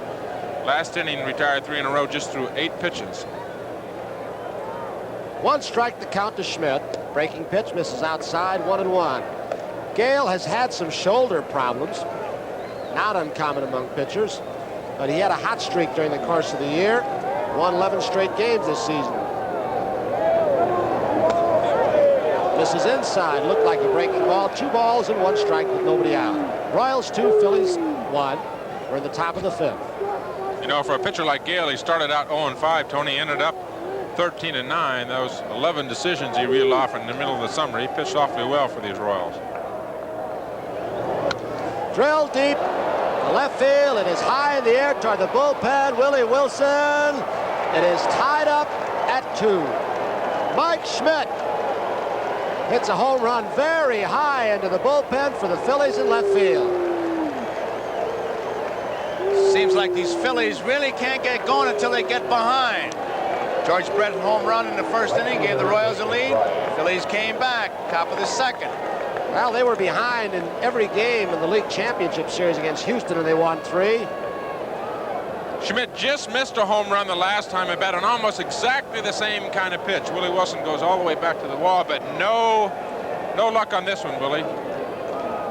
Fastball, and it's even 2-2. Willie looks like a little kid outside the schoolyard. Big McBride, 1 for 2 in the ball game. With 1 strike, and the score tied at 2 here in the 5th.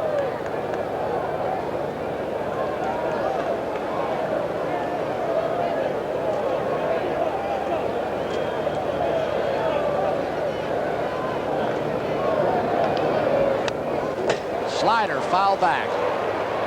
Gale way ahead, 0-2. Jimmy Frey, who coached under Earl Weaver, Baltimore Orioles. He's had a few guys gone into the manager's job. Billy Hunter, George Bamberger, Frank Robinson had a managerial job. May get another, should get another. There he is, Mike Schmidt, hit the home run to tie it at 2 here in the 5th for the Phillies. 0-2, moves him back. 1 ball, 2 strikes. Tom, I've heard this. I don't know if it's true or not. They say that to get a young pitcher to throw inside and move guys off the plate is one of the hardest things to teach. If it's not a natural instinct, if a pitcher is not naturally aggressive and won't do it, it's a very difficult thing to teach. There's a good example of what you can do when you throw inside. Gale came inside to McBride. On the pitch before that went away, and McBride couldn't get to it. That thought lingers in the hitter's mind when you do go back inside. So it's strikeout number 3 for Rich Gale, and it'll bring up Keith Moreland, who's flied out and struck out. Score tied at 2 in the 5th. Breaking ball misses, 1-0. Peter Ruth report to the fan accommodations room, please. This is not a new experience for Moreland. He DH'd in the minor leagues.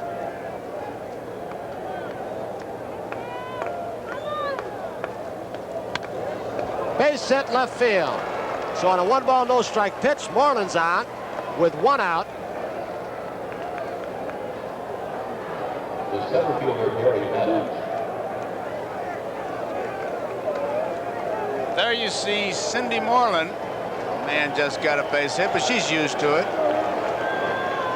Out comes Jimmy Frey now to have a word with his pitcher, Rich Gale. Porter and Brett will join in the conference. We've got a 2-2 ball game here in the top of the 5th with 1 out. Moreland's at first base. He does not have good speed, and Maddox is the hitter. This telecast is presented by authority of Major League Baseball. As Gale leaves, Rennie Martin appears to be the pitcher coming in. And well, while there's a break in the action, we'll finish that disclaimer later. We're going to leave you here in the 5th with a score tied at 2 here in Kansas City in game number 3. This late, we're in Kansas City at Royal Stadium midway through the 5th inning of Game 3 of the World Series. We've got a 2-2 ball game. Royals scored on a home run by Brett, a triple by Aikens, and a single off the bat of Hal McRae. Phillies have earned their 2 runs on 2 mistakes by Rich Gale, 1 mental, 1 physical. The physical was a fastball out over the plate that Mike Schmidt drove for a home run. The mental was a bases-loaded situation, 1 out, 1 hopper back to Gale. He went to first base, still run scored. So we're set at 2, and Jim Frey has decided he's seen enough of Rich Gale. Rennie Martin is the new pitcher. Tony? All right, thank you, Bryant. Rennie Martin and Tom, he was in one other ball game in this championship series. Run him down for In him. relief from the first game, Tony, he pitched 4 innings, gave up 5 hits, and struck out 1 and walked 1. During the season, he was 10-10 for the Royals with a 4.39 ERA. Well, with 1 out and Moreland at first, he'll face Gary Maddox, who was grounded out twice in this ball game. He has an excellent curveball when he can control it. His fastball can be spotty. If he gets the curveball over the plate, that fastball looks a lot better. They can't sit on it. 1 ball, no strikes, 1 out. Score tied at 2. We're in the top of the 5th. Moreland, and I guess you should never use an absolute, not much of a stolen base. It does not run well, but let's see what happens.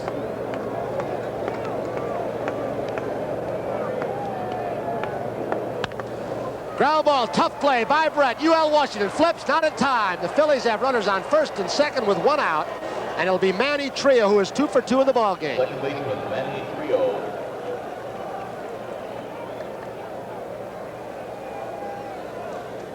He covers a lot of ground.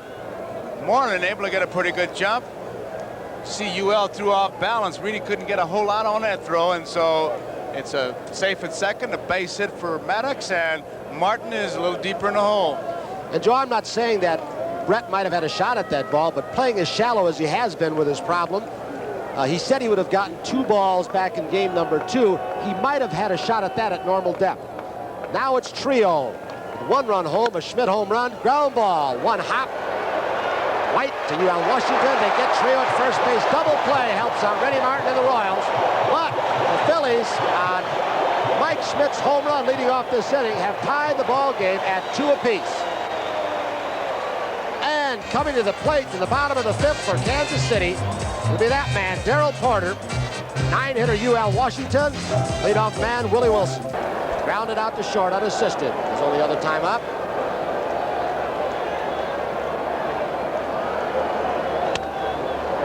Chopper off the end of the bat. Good sinker by Ruthvan. 1-0 count, they get Porter. Well, we're going to start it all over again and get through it. This telecast is presented by authority of Major League Baseball and is intended solely for the private, non-commercial use of our audience. Any publication, reproduction, retransmission, or other use of the pictures, descriptions, and accounts of this game without the express written consent of Major League Baseball is prohibited. 2-2, bottom of the 5th, 1 out. UL Washington. He lined to left center field. Maddox positioning him perfectly.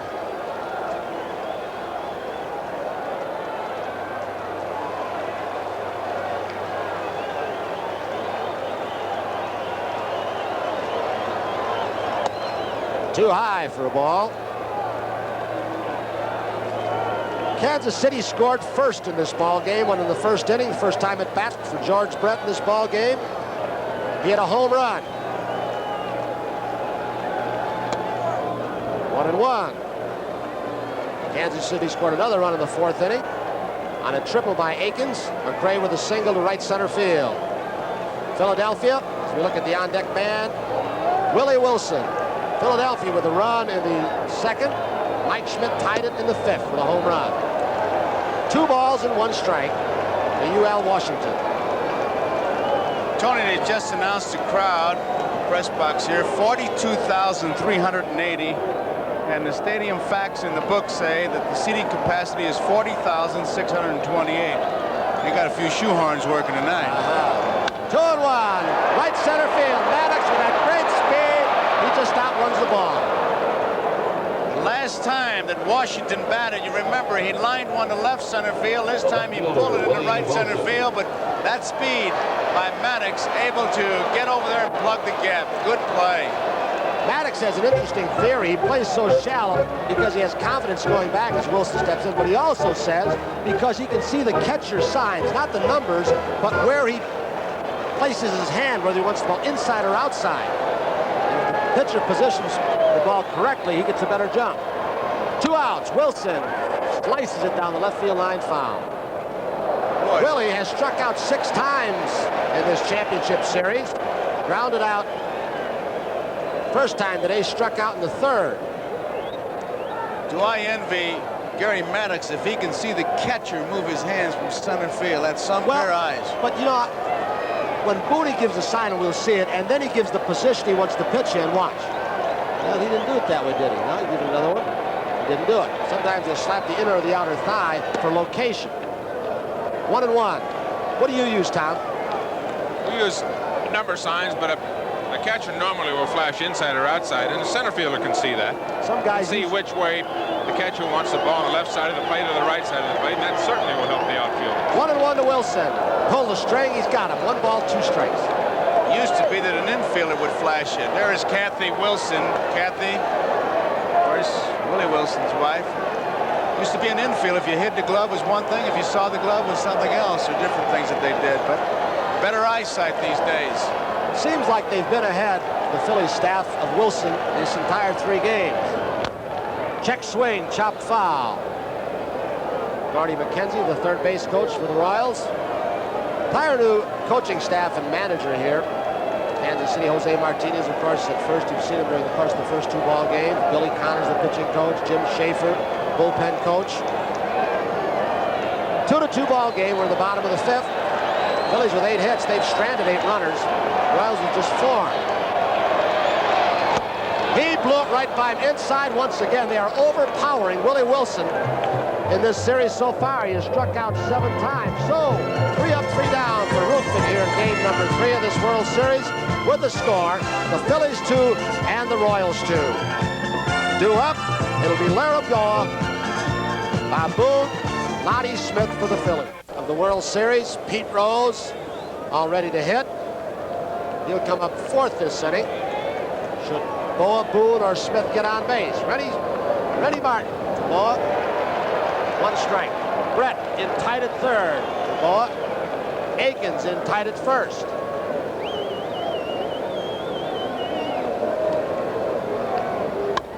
Base set up the middle for Larry Boa, so the Phillies have speed on first base, and Boone coming to the plate. Without even waiting for a sign, I think if he gets by the first pitch, that is, if Boone doesn't hit it, I think they'd put a hit and run play on, because he just serves this ball. That's a bad pitch to Larry Boa. You got to pitch Boa hard stuff away the way they did the last time up, make him hit the ball on the ground to the other side. Martin threw an off-speed pitch, which is the pitch Boa can pull, and they play the outfield around the left field. Boa stole a base in game number 1. Snap throw over, not in time. That I thought really excited this Phillies ball club. When 4 runs down to Leonard, he stole second base surprisingly. Pitch out. Boone had not squared around a bunt. So now Rennie Martin is 1 ball, no strikes, no outs. Boa's at first. He is a good base stealer. He's lost a few steps in the last couple of years, but still is very quick. Porter's in the box right now. He pitched out on the first pitch, and Elia at third base, and Boone really went through a great charade. And you saw that close-up of Boa. He acted it out perfectly. 1 ball, no strikes. Boa's off. Fly ball, left center field. Boa picks it up. He won't be decoyed. Amos Otis has got it in left center field. 1 out. I don't know what you call it, but in a spot like that, as soon as he got on, the first thing that triggered in my mind, second pitch. If it's 2 balls and 1 strike, managers go, and then from the 6th inning on, the favorite spot becomes the second pitch. Now it's Lonnie Smith, so you've got speed at the plate in Lonnie Smith and speed on the bases in Boa in this 2-2 ball game. Boa, during the regular season, had 21 steals, was caught 6 times. Smith is single, grounded out, but he drove home a run, an RBI, and flied to center. Hit the ball pretty hard to right center field. That Amos Otis hauled in near the warning track. Curveball missed outside. 1 ball. Rennie Martin, he relieved Rich Gale in the 4th. That same situation as you had with Boone. 1 ball, no strikes, except for there's 1 out now. So Boa could be going again. He's not. Inside, he jammed him, but he fought it off. He's got a base hit to center field. Boa had thoughts of trying it, but then when he saw Amos Otis charging the ball very hard, he came back quickly. So 2 men on for the Phillies. One thing the Phillies are noted for is running the bases very aggressively, even though they have not run stealing-wise as much in this series as I would have expected. But there you see a very aggressive turn by Larry Boa. Amos Otis in center field flipped that ball right back into second base, keeping Boa from going to third. Billy Connors out once again to talk to his pitcher, this time Rennie Martin. So they're going to go over with Rennie Martin, a fairly young pitcher, how they're going to work on Pete Rose with 1 out, 2 men on. 2-2 the score. We're in the top of the 6th. Marty Patton, a right-hander. Jeff Twitty, a left-hander. One thing that Martin had trouble with, Joe, in the first game that he relieved over in Philadelphia as being a curveball pitcher was not being able to establish his curveball that he could throw it for strikes. That's Billy Connors, the Royals pitching coach. And again here tonight, he's not been able to establish that he can get his curveball over. And hitters, if they can sit on one pitch, if they can sit on your fastball, they're going to hurt you. Mike Schmidt on deck. Petey Rose outside the on-deck circle. His dad is hitting. Struck out, walked, and grounded out. 2 men on, 1 out. 1 strike. Pete Rose has seen 11 pitches so far tonight, and they've all been fastballs. Has not seen anything off speed, any breaking ball, any changeups. And the majority of those fastballs that Pete have seen have been inside. Rose still looking for his World Series first hit. This World Series anyway. He blew it by. 2 strikes to Rose.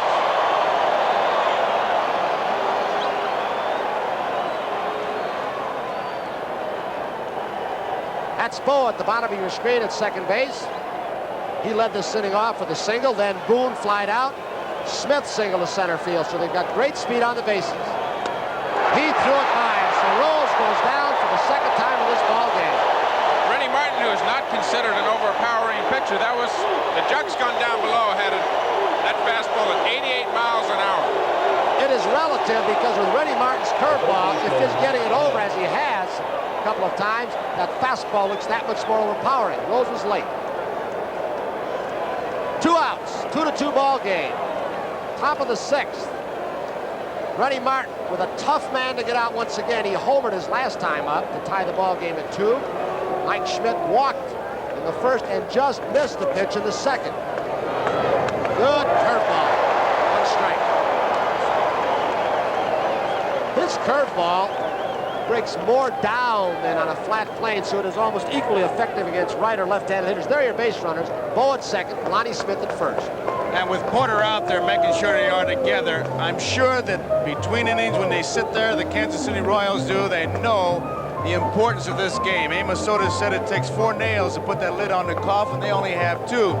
Lose this ball game, and the fact that no team has ever come back from having lost 3, that'll be in their minds, and I'll guarantee you that they're thinking about the importance of this one right here. 1 strike to Mike Schmidt. 2 men on base for the Phillies with 2 outs in a tie ball game. He overthrew a fastball, almost got over the head of Porter. 1-1. Well, Schmidt made the comment that he would hit some balls hard in this championship series. He's hit 2 pretty well so far today. 1 for a home run, 1 for an out.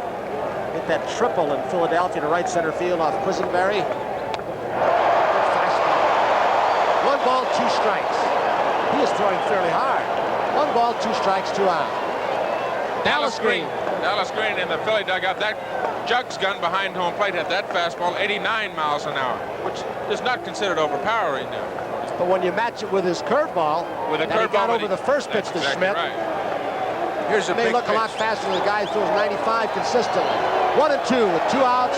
Schmidt against Martin. Curveball. He just missed outside. You can see Porter move outside on that pitch. He wanted Martin to drop that curveball on the outside corner. He moved out extremely early. You see Porter going outside. He wants a curveball away from Schmidt. Doesn't want to give him anything to jerk, be able to pull down the line. Porter can't believe it's not a strike. That was a pitcher's pitch right there that at times you will get. Jim Frey, the Kansas City manager. Rennie Martin in trouble. Phillies have stranded 8 base runners through the first 5 innings. 2-2 pitch, ground ball. UL Washington, it is close. But he just got Lonnie Smith with that great speed on the flip to White. So now the Phillies have stranded 10 base runners through 6 innings. The score here in Royal Stadium, Kansas City, Phillies 2, Royals 2. Look at UL. This will show you the great speed of Lonnie Smith. They barely got Smith. Second base umpire Dutch Rennert with his nose right on the bag. So it's all tied up at 2. 2 up for the Royals. Number 2 hitter Frank White and Gorge Brett, Willie Aikens. After the first batter. Kansas City, game number 3. Phillies have a 2-0 lead over the Royals. The fans are starting to hoot a little bit here in Kansas City as we've got a tie ball game in the bottom of the 6th. It'll be Frank White. He's grounded out to third base twice. Dick Ruthven. Fouled out of play, 1 strike.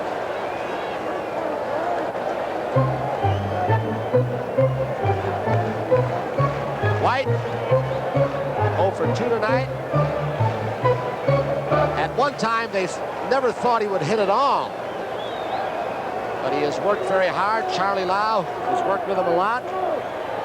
Always been outstanding defensively. 1 strike pitch to Frank.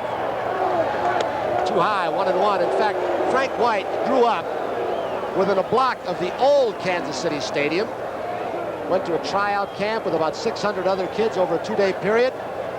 Then was sent to Mr. Ewing Kaufman's baseball academy. He was the first graduate. There have been more. UL Washington, Rodney Scott at Montreal, about 10 or 11 who've made the major leagues. Popped up out of play. 1 ball, 2 strikes. To Frank White. Dick Ruthven from our center field camera, doing a little rubbing up of the ball. You might have heard the controversy. Tom, you can tell us about it. In game number 2 with Carlton and the slippery balls. Carlton had a lot of trouble with the slickness on the balls. Evidently, they were not rubbed up correctly. Didn't have the right kind of mud to rub them up. Strikeout for Dick Ruthven. Well, let's go down right now with a pretty good friend and manager, Whitey Herzog, with our colleague, Merle Harmon. Thank you, Tony. Whitey, of course, managed the Royals. He managed the Cardinals this year, became general manager. Whitey, I asked you earlier if you would go back to the field and manage. We talked about if you got the right guy. We have confirmation you have the right guy, Joe McDonald from the Mets. Does that mean you're going to be general manager? Well, actually, Joe and I are very good friends. We worked together a long time with the Mets. I'm going to make an announcement next Friday. I'm not going to tell you, Merle, what I'm going to do, but I'm going to let the World Series get over and let the Cardinals have some headlines. But you say you're not going to say, though, that you're not going back, right? I'm not saying anything. Okay.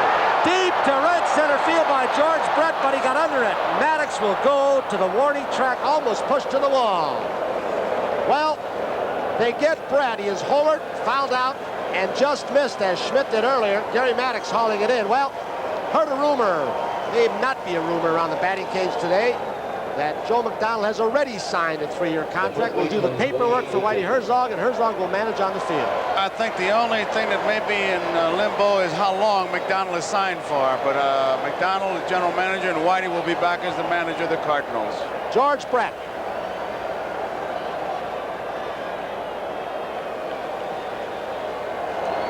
Now it's Willie Mays Aikens, who grounded out, hit a triple and scored. In fact, that triple in the 4th was the first triple in Willie Aikens' career, major league career. He was then driven home by McRae in the 4th. There they go again with that back foot. It's a very tough rule to enforce. We've been talking to all the umpires. Bill Kunkel, Ron Lucino off the thing. We've been talking to him about it. I don't know why they can't enforce it. 2 outs. He can't see it. That's why he can see it before the pitch is on the way. And Ronnie, you tell us. Well, the thing is, you just can't see it. Why? The reason you can't see it is because you're watching the ball come into the plate. Now, how can he look down right there? How could he take his eyes off of the pitch and look at the back foot? You'd never see the pitch come in. The catcher would say, where's the pitch? And you'd say, well, I didn't see the pitch, but his foot was in the box. 1 ball, 1 strike to Aikens with 2 outs and the score tied at 2 in the bottom of the 6th. Well, let's watch it. Pryor focusing on the pitcher, popped up out of play. Ron, let me ask you, have you ever seen it called? Did you ever call it? And have you ever seen it called? Yes, but never the back foot. I can call it when he steps his front foot out of the box, because then he comes in your line of vision. And then you're looking at the pitcher, you're watching the plate, you're watching the ball come in, and you can see that front foot go out of the box. That's been called. Hank Aaron got a home run taken away from him because his front foot was out of the box. But there's no way you can see that back foot if he moves it, while the pitcher right now, if he moves it back, no one can tell. Count goes 2 balls, 2 strikes. And there are 2 outs here in Kansas City. We're in the last of the 6th with the score tied at 2. Phillies with 10 hits, Royals with 4. Kansas City through 5 have left 2 men on base, but like the Royals did in game number 2 in Philadelphia when they stranded 11, through 6 innings, Philadelphia has already left 10 men on base. 2-2. He got it by him inside, but he fouls it out of play. Bob Boone, you know, look at Boone right here. The mask. He does not wear that little underhanging device from the mask I was talking about. He's got an old-style mask, the only catcher that wears the old-style mask in the big leagues these days, and he says they can't get it riveted on to dangle down. I got to believe he can find some way to drill holes in there and hang that thing down. He really took a shot right between the collarbones and the throat. 2-2. 3-2 to Willie Mays Aikens.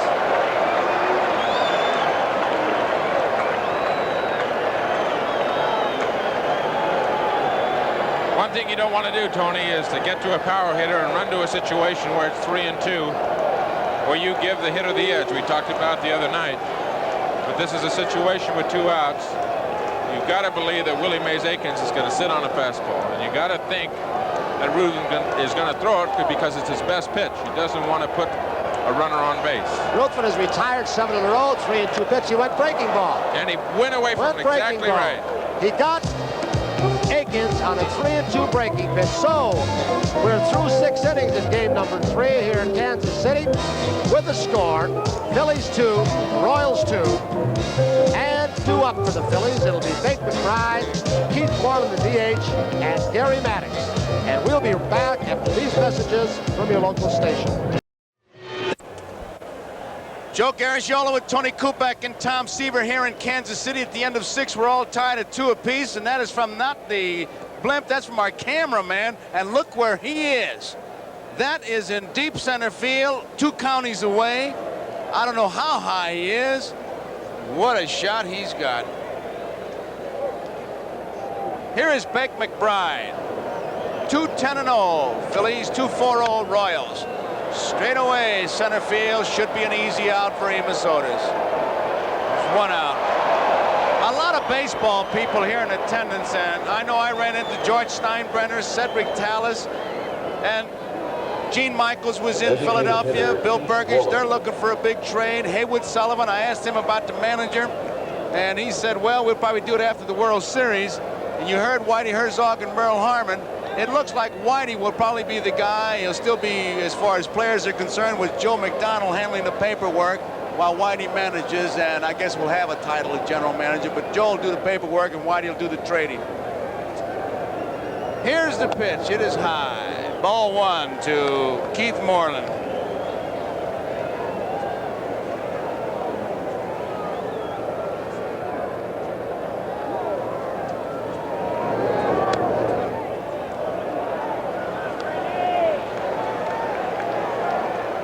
Two balls and no strikes, a curveball. Moreland, 1 for 3. There's his strike. Rennie Martin. Royals need this one badly. The Phillies, they say we want it just as bad. Off the end of the bat, 2 balls and 2 strikes, breaking ball.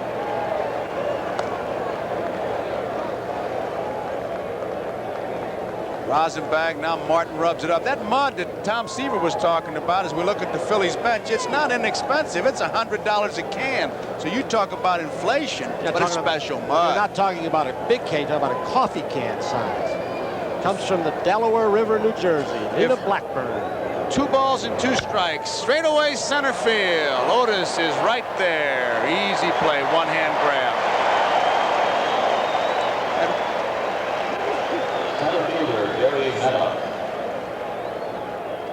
So they're 2 away, and it brings up Gary Maddox.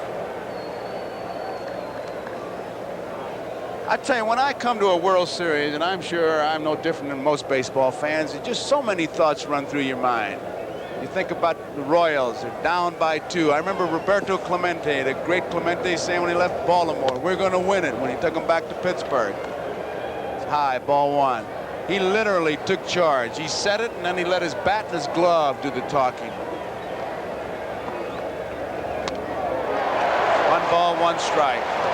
They'll choose a most valuable player, as they always do. Who will it be? There are a number of people. Rennie Martin, 1 ball, 1 strike. Right field. There it is in right field, and Roberto Clemente would have made a basket catch. And so at the end of the Top of the 7th, we're tied at 2-2, and a flashback with the great Roberto Clemente. And it's a montage. You'll love it.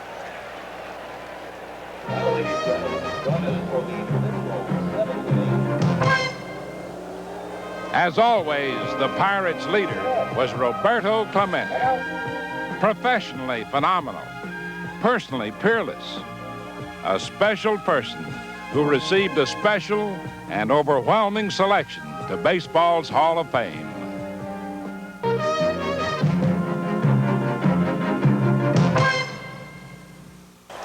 There are broadcasters here from all over the world. There you see it. Japan. Shogun. There's his strike to Hal McRae. Hal McRae, Amos Otis, and Clint Hurdle. Ruthvan has struck out 4. He has not walked a man. He has retired the last 8 that he has faced. Bouncing ball. Schmidt has it. 9 in a row. Unofficially, that I've got the 10th ground ball out that Ruthvan has thrown, so he must be sinking the ball pretty well, Tom. Throwing the ball extremely well, Tony. I talked to Bob Boone before the game. He said Ruthvan, since the All-Star break, has pitched as well as anybody on the staff and as consistently as anybody on the staff, including Steve Carlton. He's come back from elbow surgery, took the bone chips out of his elbow, didn't pitch too well early. And then once those summer months, those warm months came around, they said he's pitched as well as anybody for the Philadelphia Phillies. Would have been a 20-game winner had he been able to pitch a little bit longer in the spring in some of the games he was in. There's the first pitch and a strike 1.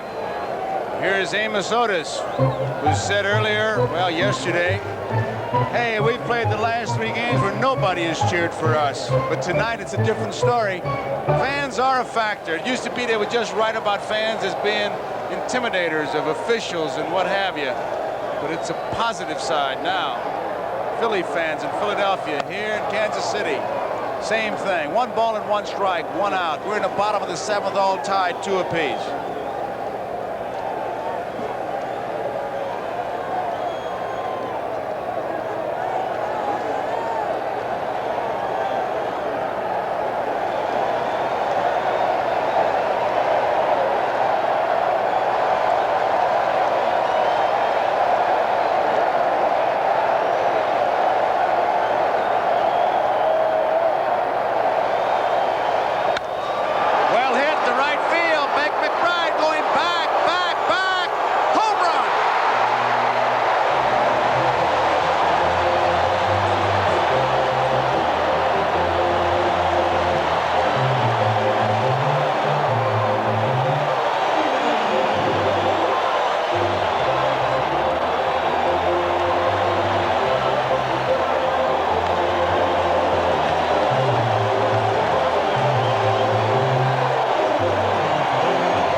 Extend his arms. Otis likes the ball up and out over the plate right there. Good power to the opposite field. It's amazing. Ruthvan, only 9 home runs all year long, has given up 2 in this game. They want him to come out. The fans will not stop. They want him to come out, Amos Otis.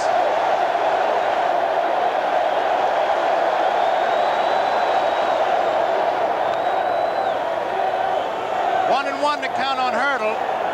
There you see Amos Otis. What a series he's having. He is 7 for 12, 2 home runs, 5 runs batted in. He's got 7 putouts in this game. Record for an outfielder is 8. Roush and George Foster, both of Cincinnati. He's done it all. There's Willie Aikens. Next to him saying we're going to do it. And there's a strike to Hurdle. This Kansas City club is fired up. They have to be. Big, big game.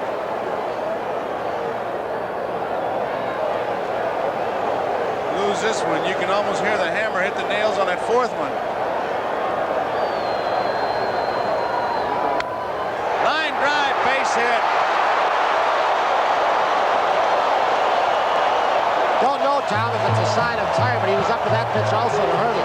Second pitch in a row, he's gotten up and out over the plate, Tony. Throwing about 88 pitches, Paul Moskow tells me now. My statistician on my right-hand side here. Put a lot of fastballs tonight. The radar gun downstairs has him about 87, 88 miles per hour. Apparently, Dallas Green thinks he's all right. That bullpen out there, they look like a choir. They're just sitting out there, nothing happening. Brings up Darrell Porter. I got to believe Booney's out to tell him one thing. If you're going to try and sink that ball, you better get downstairs a little more, not belt high like you've had the last few. Kansas City leading 3-2. Bottom of the 7th. Out of play. Strike one.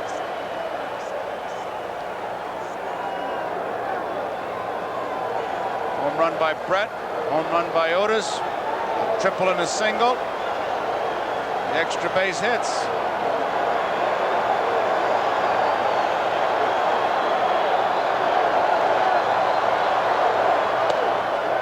One and one.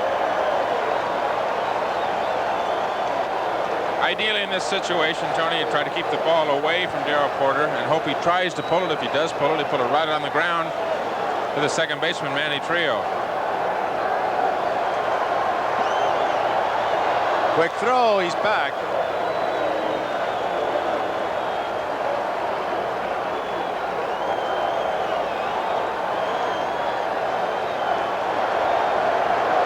There he goes. It's fouled out of play. Hit and run play. They try to stay away from the double play. Too many times people think of the hit and run play as an offensive play where it's a first and third situation, but it's really a defensive play as far as the offense is concerned. I don't want to get that involved, but you want to stay away from the double play. That's what that's the purpose of the hit and run play. It's not to make a big inning, it's just to keep an inning going. Hurdle, a likely guy to try and send in the steal situation. He doesn't run that well, about average. Trying to open a hole that infield.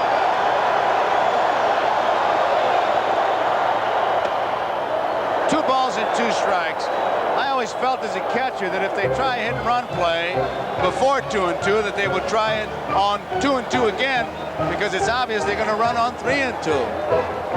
So you're really spinning your wheels back there as Booney is doing. He's got to look for him to go on his pitch, hit and run play. Let's see what happens. Holding. Outside.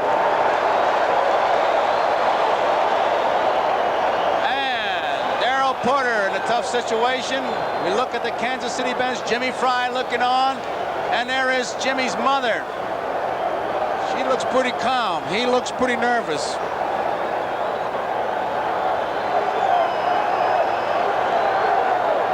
Three and two the count. One out. There goes the runner. Strike three. The throw is not in time.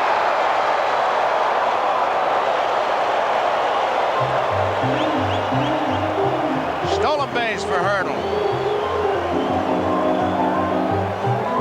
He goes 3-2 breaking ball on him, doesn't he, Tom? And he got it upstairs. Booney comes up throwing on those bad knees. Larry Boa thinks he got a piece of him. Here comes Hurdle, Dutch Rennert, moving into perfect position. He's got it. Second time in a row that he's gone to 3-2 and thrown the breaking ball. A good throw. If Booney got off a real good one, I think he'd have had him easily. He did tag him, but I think his foot was on the bag. That replay showed that it was really strictly a hit and run play because he was trying to find the ball. That's his first stolen base of the season for Hurdle. Well, UL Washington, the batter, he was really looking back. Not only that for Hurdle, it's his first attempt at a stolen base according to the official records. He may have been involved in hit and runs. There it is. He got him on the right hand, but as Dutch Rennert points out, he had his foot on the bag.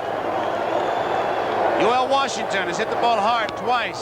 Fouls this one out of play. Maddox in center field plays him in left center, and the first time up in the third inning, he had a line drive right at him. There you see the defense. And then the next time up, Maddox was playing right where he is right now in left center field. Washington hit it in right center field, but his great speed, Maddox was able to make the play. One strike. Two outs.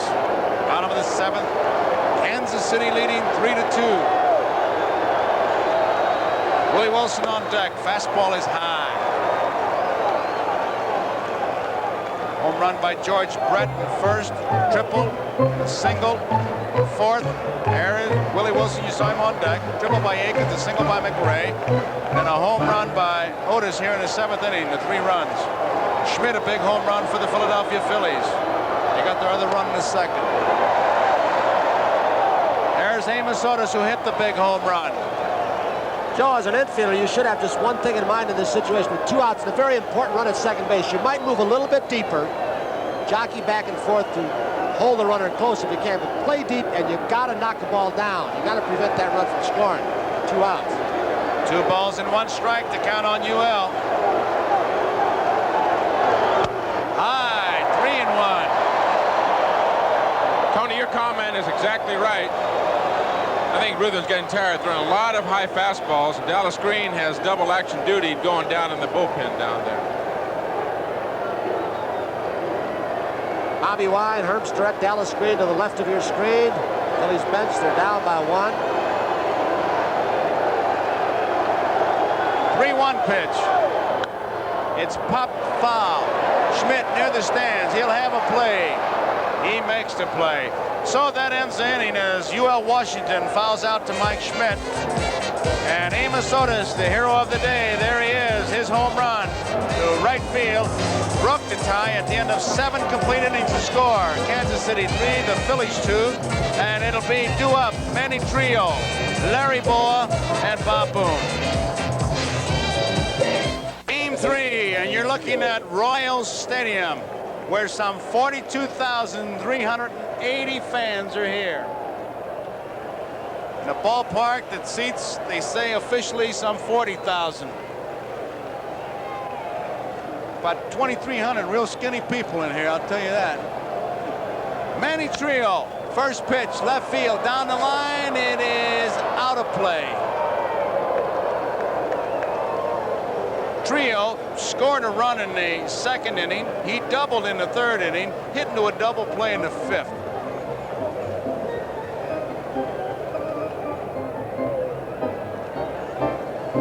Trio is 3 for 9 in the World Series.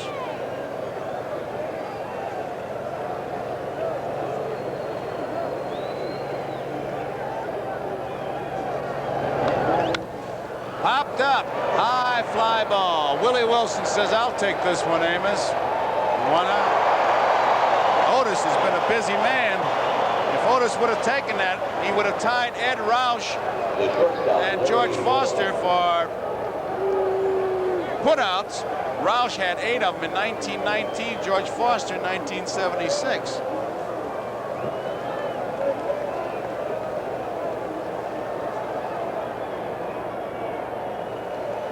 Larry Boa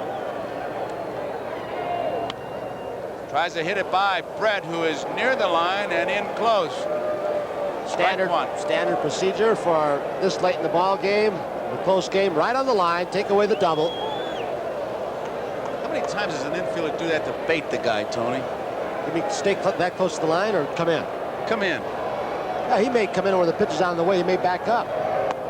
So you take that bunt away from him when he sees you, because most hitters from the left side who can bunt like Bull, they look down at that third baseman. When they look away to pick up the pitch, you might sneak back. 1-1 pitch. Strike 2. Just as Brett, and you saw him guarding the line, Willie Wilson in left field guards the left field line. Here's a good look at Martin's curveball, and they say that he's got as good a curveball at times as Bert Blyleven, who's over with the Pittsburgh Pirates now. And that, Tony, that's a downer. That goes straight down. It's an optical illusion. High chopper, going to be a tough play. Larry Boa, safe.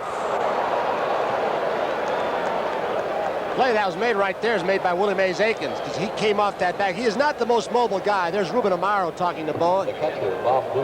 But if Aikens doesn't stop that ball from going in the corner, Boa's on at least 2nd, probably 3rd. Here it is again. Rennie Martin barehands it. Watch Aikens. Digs it out, stops it, because Clint Hurdle, the right fielder, was playing in right center field for Boa. He would have run all night.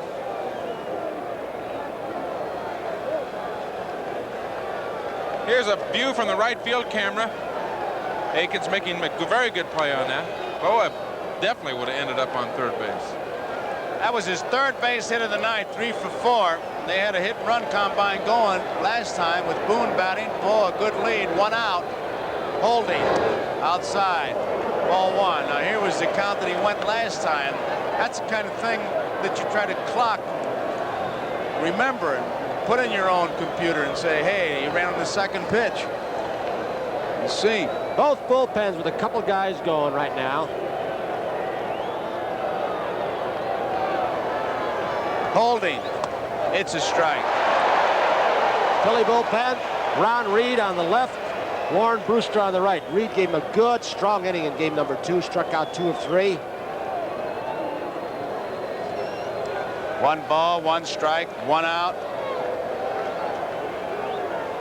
3-2, Kansas City leading. 8th inning. High. Oh, a decoy. Gave a good false start over at first base. Watch ball, he'll decoy, try and pull the third shortstop or second baseman out of position. Even though UL Washington nor Frank White moved, all you gotta do is lean a little bit on this turf and the ball can get by you. Here's the manager's delight, 2-1. He wanted to go, he was leaning, he put some pressure on the old shoestrings. Boa backs out, he wants to go. Remember Billy Herman used to always say, on pitch outs and throws to first, I knew that they weren't really worried about any trick plays. Holding. Inside. Now he's in trouble. He's got to make a good pitch now, Tom. There's a young pitcher who had pretty good confidence in that curveball with a 2-1 count, throwing a curveball to Booney. But Booney is a dead fastball hitter, but he's down to 3-1. He doesn't want to put the tying run down at second base and walk Booney. 3 balls, 1 strike, 1 out. Boa lead. There he goes. Center field. Amos Otis will tie the record with that catch. There it is, his 8th put out.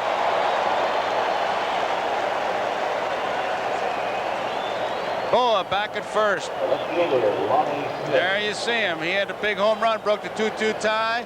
He just goes into the record books along with Ed Roush of Cincinnati and George Foster of Cincinnati. And Boone has tried Amos Otis 3 different times. He flied out in the 4th to Otis, and the 6th to Otis, and the 8th to Otis. He's got to try somebody else because I think Otis can catch it. Chop down. Hit it on the ground. Lonnie Smith. 2 for 4.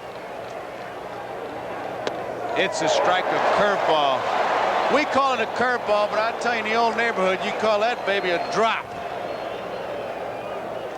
There's Pete Rose on deck. He likes to keep that bat clean because then he can see where the ball hit. He wipes it down all the time. Outside, 1 ball, 1 strike. Smith taking a good look at Lee Elia. Elia is a very vibrant coach at third base. He's the guy that when Trio hit the triple against Houston, he didn't know what to do. He was hugging him so much, he finally ended up biting him on the arm. And it was a welt. 1-1 to count. 2 outs. There goes Boa. Porter can't hold it. Stolen base. I'm not certain Darrell would have had a shot anyway. He got a good one to throw on. Fastball high and away. Watch Darrell pop out from behind home plate as Boa is moving. He stayed too low in the crouch. He never came out. Never came out. Enough. Here it is, Tommy. Good jump by Larry Boa getting off there. Darrell Porter never had got his hand on the ball to throw it. Kept this. You got to get your hand on the ball before you can throw it. Larry Boa, I think, would have had it stolen anyway. Got a very good jump from first base. A tying run now at second base. The very beginning, Porter was having troubles. Never got out of that crouch. Here's a pitch. Outside. You look at this infield now. They have really moved back. White is deep. Even though Lonnie Smith runs well, they're going to give him the chopper in the infield. Look at that. UL Washington deep at short. Frank White deep at second with 2 outs. Keep that ball in the infield. Give him the little chop single. 3-1 pitch with 2 outs. Tying run at second. Curveball. You talk about confidence in your curveball. That's the sign of the good pitcher. When he can throw something besides the fastball when he's behind 3-1 or 2-0. 3-1, he throws a curveball, and the man on deck, if he doesn't get this over, is Pete Rose sitting over there coming up with a tying run at second base. That's a lot of confidence in a situation like that to throw the curveball. Hit the bat. Would have been ball 4. That was a big, big pitch. And I'll tell you, if you were a scout, you'd have no question about Mr. Martin's heart. Another situation of a crucial pitch, and he goes with the best one that he has, a curveball. The old philosophy, if I'm going to get beat, I'm going to get beat with the best pitch, the curveball. 3 balls, 2 strikes, 2 outs. 8th inning. Royals leading 3-2. High, walked him. And that brings up Pete Rose. Mike Schmidt is on deck. I say that because Rose would not be immune to getting hit by a pitch or whatever. All right, Tom, got to ask you. The left side, is Rose a good breaking ball hitter? Pete Rose is a good off-speed breaking ball hitter. I think I think the Royals have found that out, and they've thrown him nothing but fastballs tonight and nothing but hard stuff inside. They'll go away occasionally. He struck out on a fastball away. But for the main part, they want to throw him hard stuff in. I think they found out very early that he can hit that off-speed, that breaking stuff. Rose is 0 for 10 in this World Series. High, ball 1.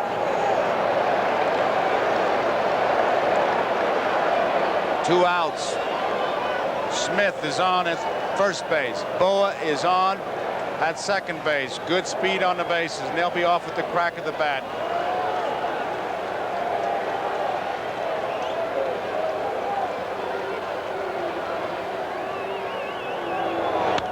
Fouled out of play. Tried to go to the opposite side. 1 ball, 1 strike, 2 outs. Pete Rose. I guess everybody knows how durable Pete Rose has been. He played all 162 games in this season, all the championship series games, but I got to believe even as strong as he is, his bat has slowed down late this season. That's why you see him. That's why you see him choking up so much too, Tony. That's the first time I've seen him choked up that far. It was the first year in my career that I've seen him choke up so far. Line drive. There's his first base hit, and here comes a run across Boa. Smith heads for third, and we're tied up once again. And Mike Schmidt is the batter. Rose is not going to use that bat again because you can hear it shatter all the way up here. High and tight, it looked like, Tom. Pete Rose is the one guy that was out here taking extra batting practice after the Phillies had gone in yesterday, working on hitting the ball to right field. Looked like he was trying to feed that ball out to right field. Another look at Rose with another angle. You can see how much he's choked up, turning that top hand over, pulling the ball to right field. Tom, when you jam a guy like that and get it up, you can loop it to the outfield, but if he makes the pitch down a little bit, chances are that might have been a ground ball. It may have sneaked through. So we're all tied up, and these Phillies continue to battle back. The Royals battle. We've got a dandy on our hands. We've got a break in the action. Mike Schmidt with base runners at first and third will be back. So 3-3. Quisenberry loosening up. We'll pause briefly for station identification. This is the NBC Television Network. This is WNBC TV, New York. Joe Garagiola with Tony Kubek, Tom Seaver. We've got a dandy going right here. Mike Schmidt, the batter. The third baseman, Mike Schmidt. Quisenberry, who was the pitcher in Philadelphia. He got 3 ground balls in his first inning and then really got jumped on. Threw nothing but fastballs, and that's all the Phillies were talking about. He is a sinker baller. Mike Schmidt with a tremendous home run in the 5th. He's 1 for 3. Bunts it down the third base line, foul. How do you like that? 2 men out, Brett playing back, and Brett flips the ball up as if to say, what in the world is going on? But Lonnie Smith would have scored, and Schmidt has better than average speed. Quisenberry with that sinker ball gets a lot of ground balls. He's a good guy to bunt off anything going down, coming into you, breaking ball. A little bit off speed. He doesn't throw that hard. Tries to score the run that way. Brett had to come a long way, and you can see why. You know, they talk about background when certain guys are pitching. Pete Rose said about Quisenberry, he said he uses the rosin bag for a background. What makes that bunt important now is because if you look down at Gorge Brett in third, he's come in about 4 or 5 steps closer than the first pitch to Schmidt, which means a ground ball could sneak by him. Now he's backing off. 2 outs. outside. Looked like a breaking ball. He didn't throw any in Philadelphia. All fastballs over in Philadelphia. There's a good shot at Brett moving in a little bit, but he'll back up before Quisenberry pitches. Last time Schmidt faced Quisenberry, got an inside, low and in fastball hit off the right field wall in Philadelphia. Broken bat, looper, Otis coming hard. He's there, makes the catch, and now he's got the record all to himself as he's got 9 putouts. And Quisenberry gets a big out. There is Janie Quisenberry and the brand new baby. Mommy's happy, but the baby says, just let me sleep. Daddy's gonna be all right. Is that a beautiful baby? 3-3 as we go into the bottom of the 8th. That due-up will be Willie Wilson, Frank White, and George Brett. We head for the bottom of the 8th of Game 3, a very big inning for the Royals, one they need desperately to avoid falling behind 3-0. In games, we are tied at 3 as we start the bottom of the 8th. Phil's got 2 off Rich Gale, 1 more off Remy Martin. As they've done throughout this series, they've come from behind. But on the minus side, Philadelphia has stranded 12 runners. That is odd, especially when you consider that through the first 2 games, they only stranded 9. As for the Royals, their 4 power boys continue to produce. Gorge Brett and Amos Otis with solo home runs. Willie Aikens and Hal McRae combining for the other run. The problem for Kansas City has been that they are getting nothing out of Willie Wilson. He is 1 for 12 with 7 strikeouts, hitting just .083 as he steps in against Dick Ruthven. Joe? Okay, Brian, Bill Kunkel came all the way in from right field to tell Paul Pryor something. Couldn't have been too important. He's going back out there. We're ready to go. Willie Wilson. Brian's told you, not doing much, takes a strike. And the bullpen, Tug McGraw loosening up for the Philadelphia Phillies. They'll have McBride, Moreland, and Maddox, their batters in the 9th. We're tied 3 apiece.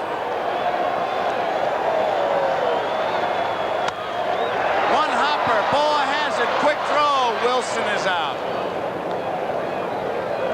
Second baseman, Frank White. 1 out, and Frank White is the batter.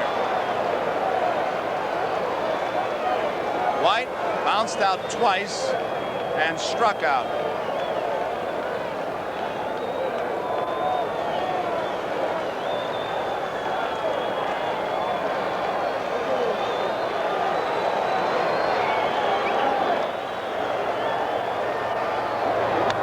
Fouls it back, and it's strike 1.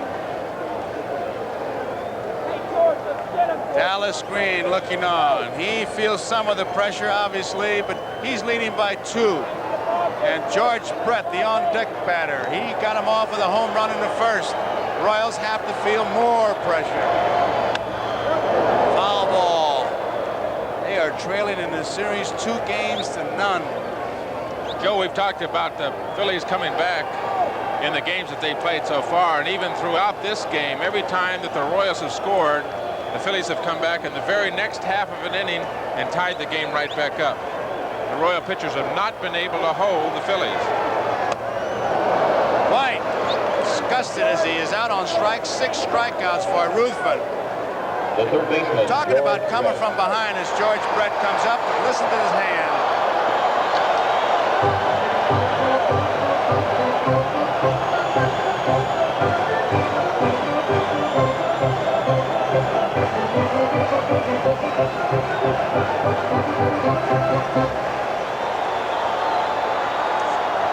Gorge Brett, he's the man for these fans who dresses in the telephone booth.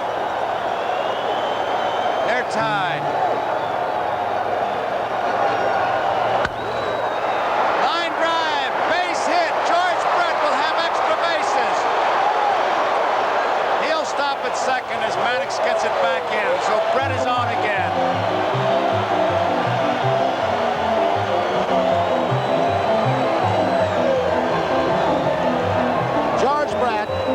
Upstairs again. I think Brett and Rod Carew in the American League get the good part of the bat on the ball more than any others. Brett ran very well from home plate to second base. Gary Maddox with him. Ball in quickly. Brett, a double in the 1st inning, hit a home run. And that really got these fans going. Here it is. Off-speed pitch. Off-speed pitch from Ruthven. First time up today. Got it down to the strike zone and low. Gorge waited on it well. Brett, there he is. 5 for his last 6 times at bat. Side, ball 1. Minor surgery yesterday. Here he is, 2 outs. Aikens. It's 2 home runs and a triple to his credit in this World Series.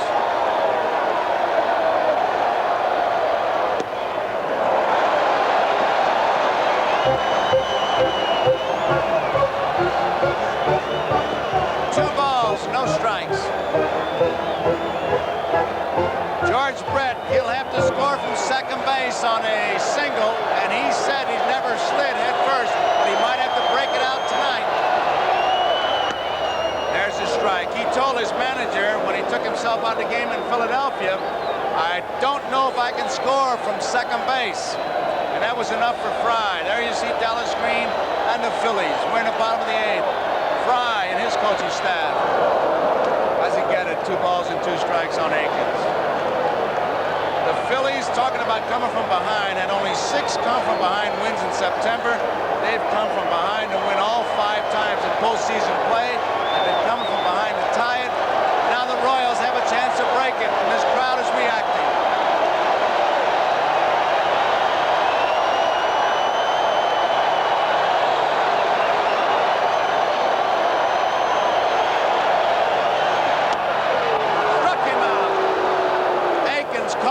Strikes, 7 strikeouts for Ruthvan.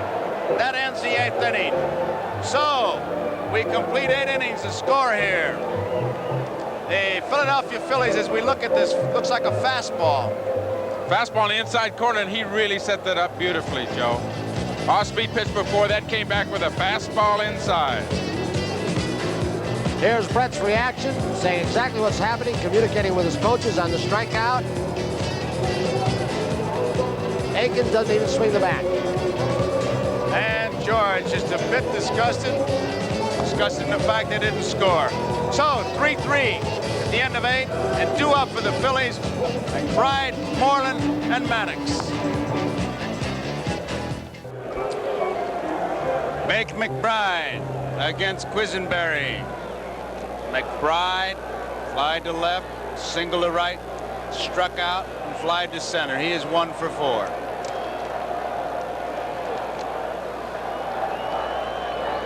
Brett in close at third, Aikens back at first.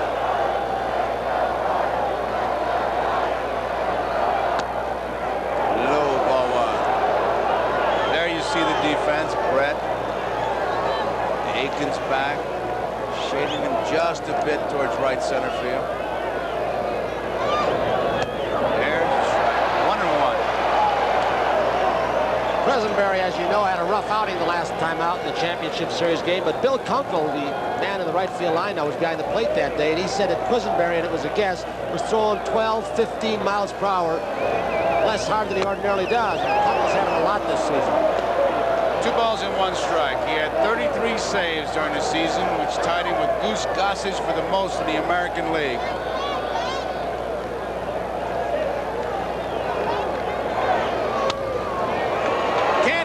Base hit left field. That brings up Keith Moreland. Tiebreaker is on at first. We'll have game 4 tomorrow, but tomorrow, following the World Series, 4 o'clock Eastern Time, Sports World returns, and we got a 10-round light heavyweight fight between Michael Spinks and Yoki Lopez. Have some of the greatest names in bowling. It's tomorrow on Sports World. 4 o'clock Eastern Time, following the World Series right here on NBC Sports. Royals looking for a bunt. Brett has sneaked in. Aikens will be charging. DHs ordinarily don't do a lot of bunting. The American League, anyway. Bunt here, takes it high, and it's ball 1. He'll make that Aikens field it if he can.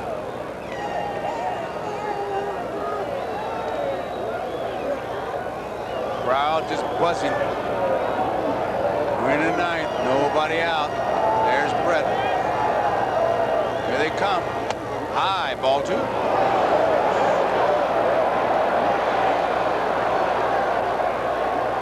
Here's where you hear some great conversations like, we can't feel it if you don't throw a strike.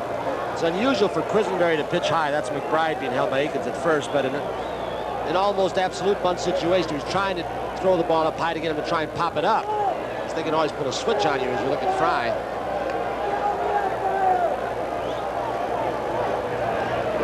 There's his strike. Morin doesn't think so, but that doesn't make any difference. It's 2 balls and 1 strike. Nobody out. It's the last pitch, Tommy. Last pitch from the center field camera. Definitely a bunt situation. Paul Pryor raises that right hand and would consider that a National League strike. No. There goes Beck McBride. It's foul back. What do you mean not a National League strike? What do you think is the difference?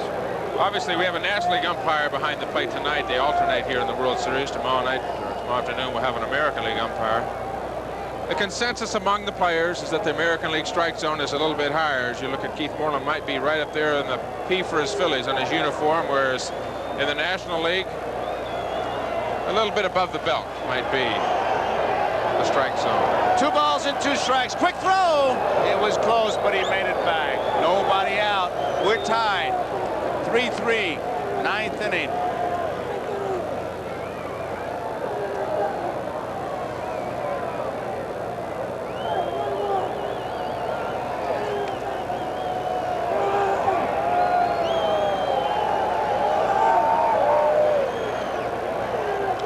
Back in time. Bake McBride. 13 of 23 stealing.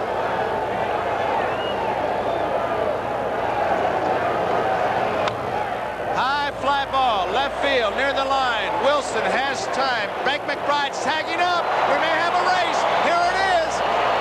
Not in time. Bake McBride very alertly went back, and there aren't very many coaches that can help you, although Amara was screaming his lungs out. There are a lot of major league players who don't take advantage of this situation, who will just go halfway. But look at McBride. Aikens looks like he doesn't even see him, but McBride very alertly, as you said, Joe. The ball is deep in that left field corner. Wilson got it in as fast as he could, but McBride made a nice piece of base running. He coached himself. He saw the ball was going to be caught. He headed back, and he picked up a big base. Looks like they may be putting Maddox on. Trio is the on-deck batter. They're going to put him on to set up a double play. There's ball 1. I'll tell you, a lot of people say they should eliminate this and just point to first base. I disagree thoroughly because of many weird things happen here. How about the Oakland A's one year? Johnny mentioned the bat. 3-2 count, and Raleigh fingers on the orders of manager Dick Williams threw a slider right down low in the outside corner. Strikeout bench. There's Trio on deck along with Boa. So the situation now finds Bake McBride at second base. Gary Maddox is on at first base. 1 man out. Manny Trio is the batter. Trio singled and scored in the 2nd inning. He doubled in the 3rd, hit into a double play in the 5th, and he flied to center field in the 8th.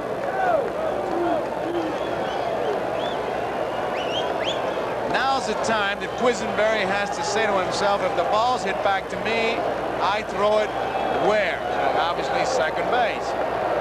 It's basic and all that. They want the rosin back. Time is called now. Quisenberry also wants to know to whom he should lead, so he's already communicated with UL Washington White who's going to be there to take the throw so he leads the right man.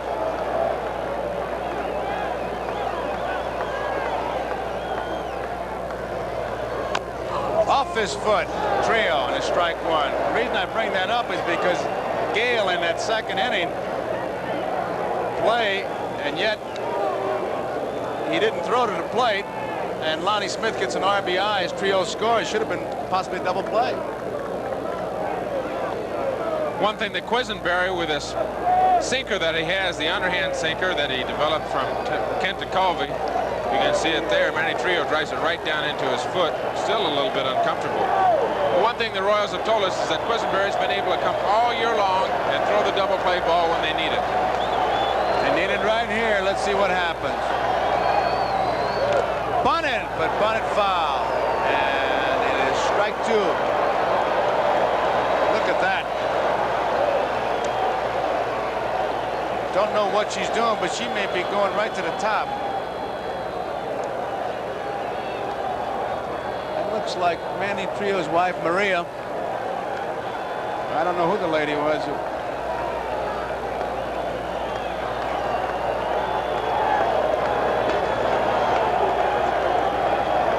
2 strikes.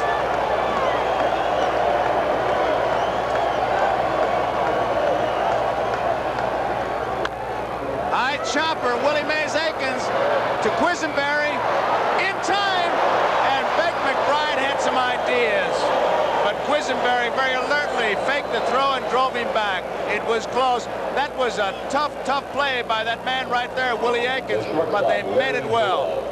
He almost got a slow jump over, and then he ran parallel to the line, and Tommy was a good sinker by Quisenberry. And boy, he did the right thing, because he took 1 step after the bag, and he looked to McBride, who had rounded third base and had thoughts of going home. Quisenberry has a reputation of being an outstanding fielder. It was a good play by both the first baseman and the pitcher. Those basic fundamentals that you work on pay off all year long. Quisenberry works very hard on the fundamentals and just did get Manny Trio by about 10 inches is all. Here's Larry Boa. They play him towards the left field line. They crowd him at third base. They crowd him at first. He's a bunting threat at any time. High chopper. Quisenberry has it. He flips. They're out of it. Listen to the fans.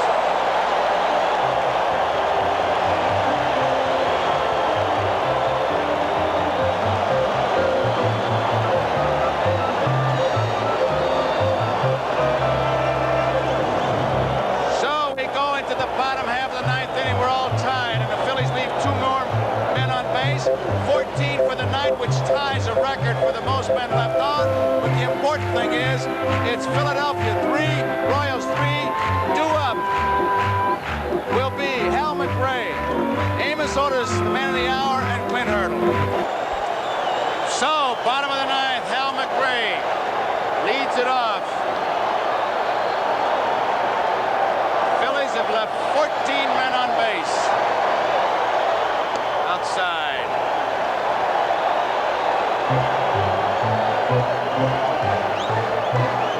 Tied a record, and these fans, they want to run.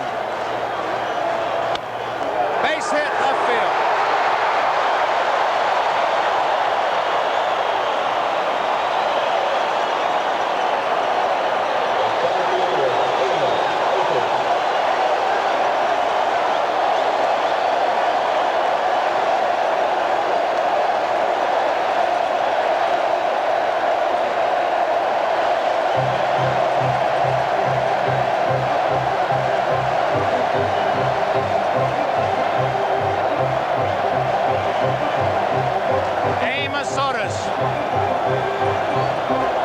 Last time up in the 7th, here's what Amos Otis did. He got a fastball out over the plate.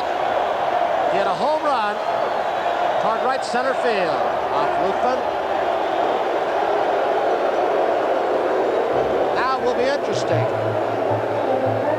A left-hander is throwing. McGraw's back up in the bullpen for the Phillies, and you've got Otis up. Looks like a bunt situation, then 2 left-handed hitters, Hurdle and Porter. McGraw. There you see Tug McGraw throwing in the bullpen. Whether Bob Boone went out to the mound there to stall for a little bit of time. Tug was not throwing at the beginning of this inning. Ruthven has thrown only 112 pitches so far. And whether he was stalling, Boone was stalling for a little bit of time for Dallas Green, we'll find out very shortly. Certainly a bunt situation.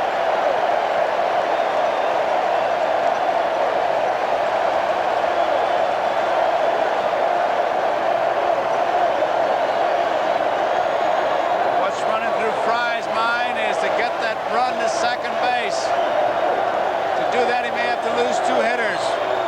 There's a strike, because if Otis gets him over, they'll probably walk Hurdle, and he apparently has decided to let his man of the hour. Now they want to look at the ball, because Otis has been a red-hot hitter. Came in 5 for 9 with 1 home run, 4 RBIs. Home run tonight, a single in the second. He has been hot. And somebody has to make a decision. Jim Frey on the first pitch says, I want him to hit. Now he's going to bunt. Bunt's a foul. He was going the right way, Joe, because Schmidt was looking down his throat, and of course Rose has to hold the runner on. Herm Starrett in front of Dallas screen, the manager. There's the Kansas City bench. Tony talked about it in our opening when he said it's obvious and maybe an oversimplification, but the team that bats last has an edge, and here they are, batting in the bottom of the ninth.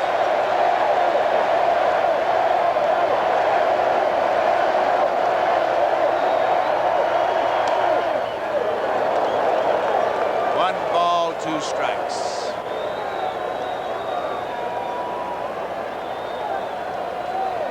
Home fans, they're as tense as the players as Otis takes a look at Gordy McKenzie. He wants to know if McRae is breaking it first.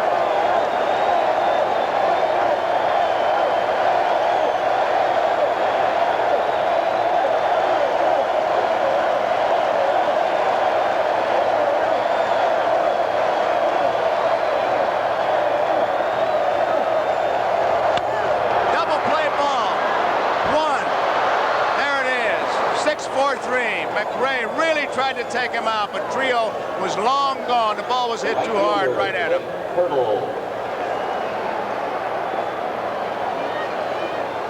Hal McRae does this very well. I don't know as hard as that ball was hit, how he got down that quickly. He slides, ducks the ball. Trio with a nice relay. He knew that McRae was barreling down into him, and let's watch Hal McRae from that left center field camera. You slide under the ball, then go to his roadblock. Look at Trio Lopez. That ball just went by his head. Hurdle, Vaughn knocks it down, up, the throw, not in time.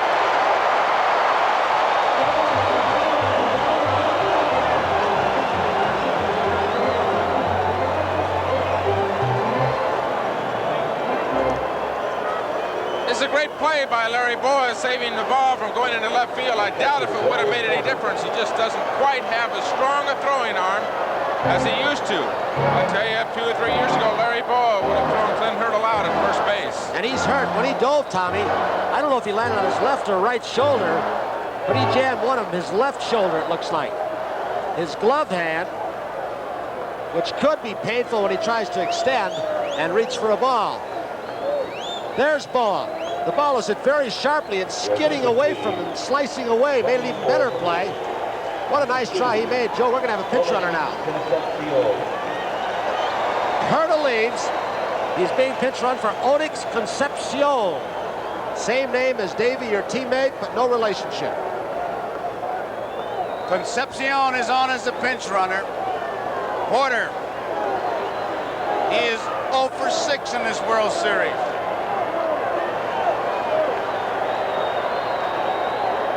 Concepcion down on first base because he has good speed and steals, but, well, we'll see what Jimmy Frey wants to do, but with Porter up, you wouldn't want to take the bat out of his hand with that hole open. 0-1. Inning open with McRae. Single and a double play ball hit by Otis.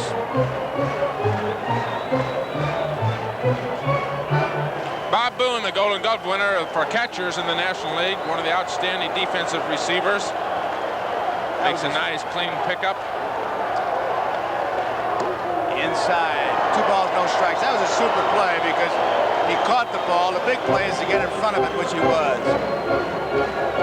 2 balls, no strikes, 2 outs.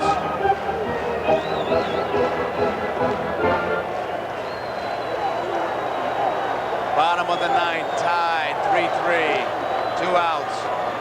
Concepcion, the pinch runner for Hurdle.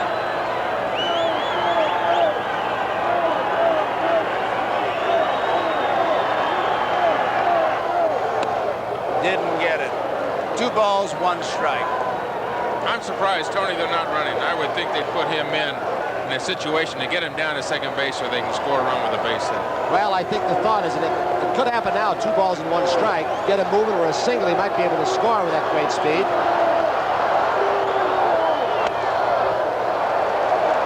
3 balls and 1 strike. Manny Trio at second base is literally playing a short right field. He's about 10, 15 feet behind that line is drawn. There you see him. He's way back there. Look at that. He is deep. He's playing Porter to pull. He just gets more range from there. The outfielders are back to cut down the alleys. High fly ball. Meg McBride should have no problem. them. He doesn't. So that ends the inning. We have extra innings here at the end of 9 innings. Here in Kansas City, we're all tied. The Philadelphia Phillies 3, the Kansas City Royals 3. And in the extra innings, 2 up for the Phillies. It'll be Bob Boone, Smith, and Rose. 1 out early on in the ball game.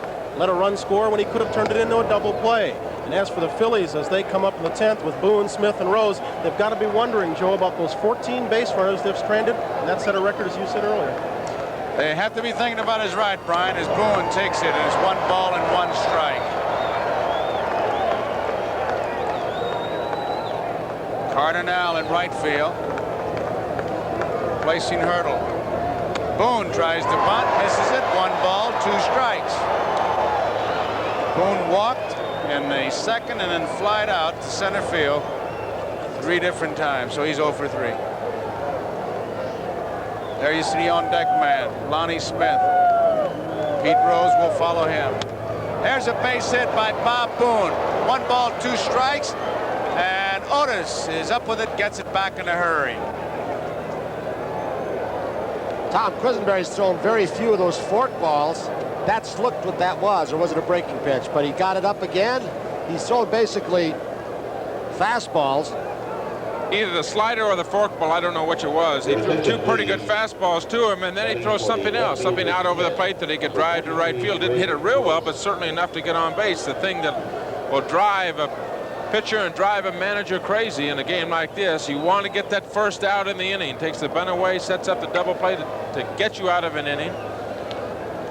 You let that first hitter get on, you start digging yourself a hole.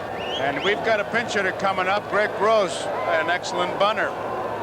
And that's one question Jim Frey will have to answer in the post-game interviews, win or lose, why he didn't bunt with Otis in the 9th inning, because the second guesses will be flying over the body.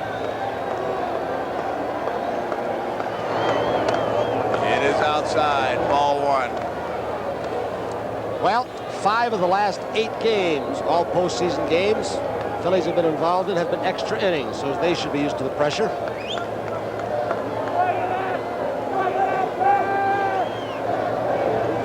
Bunted beautifully. Aikens will tag him down to second base. Goes Bob Boone.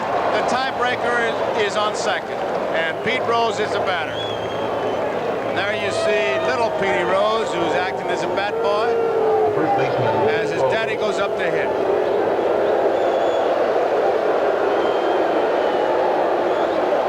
Jim Frey.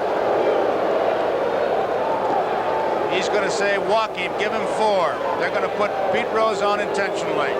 Set up the double play. Mike Schmidt is the on-deck batter. It'll be up to Mike Schmidt.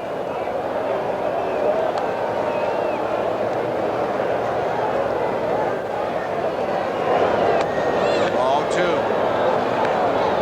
Marty Patton, right-hander. Ken Brett, isn't it? That's what it is.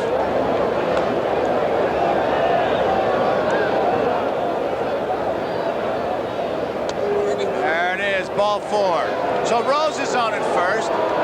Boone is on at second. 1 man out. Mike Schmidt is the batter. He walked in the first, flied to left, hit a homer in the 5th, hit into a force play in the 6th, and flied to center.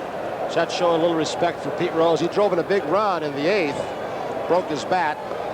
Strict percentages by Frey, but he was only 1 for 11 championships, this World Series.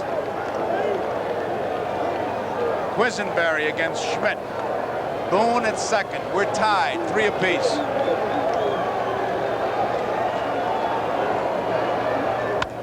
Line drive. Frank White has it. Double play. Right at him.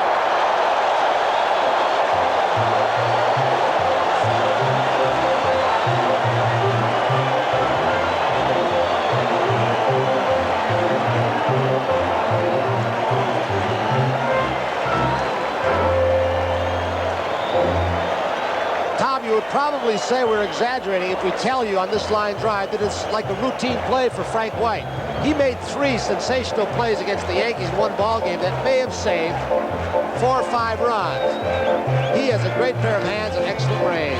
He just saved Quisenberry. And the Phillies now have left 15 men on with the Adam ball right at them. And we go to the bottom of the 10th.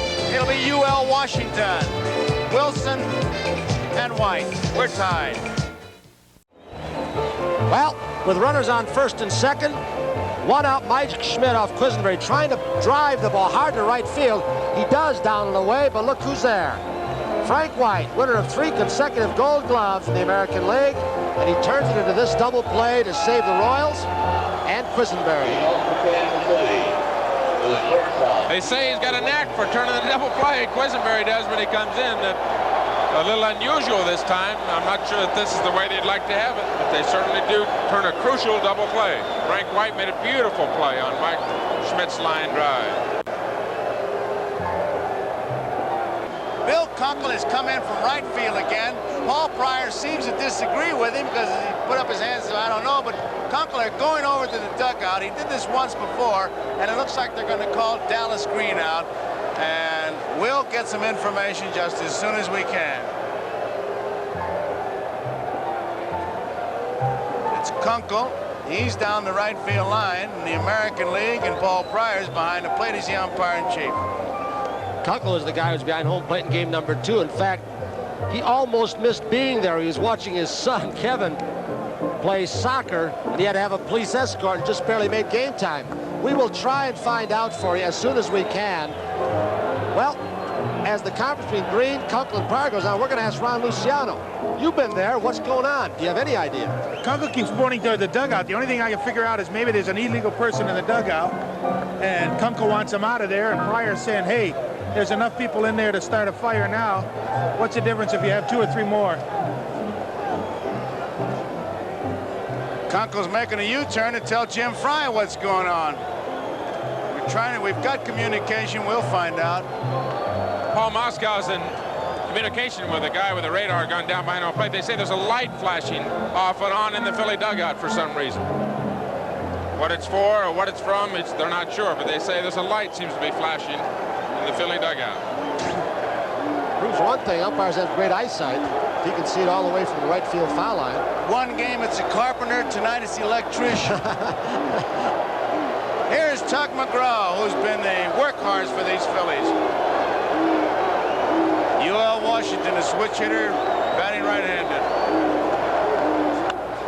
Hot shot, ball, can't get it. He literally ducked it. And UL is on.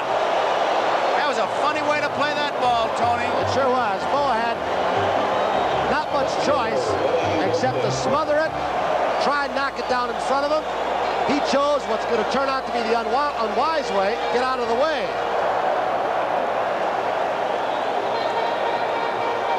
He's been a great player. I'm assuming it'll be scored a base hit because it was hit so hard and in between. He might have taken it off the shin bone or knocked it down, but he chose to evade it. He was handcuffed, and UL is on with a base hit. Here is Willie Wilson.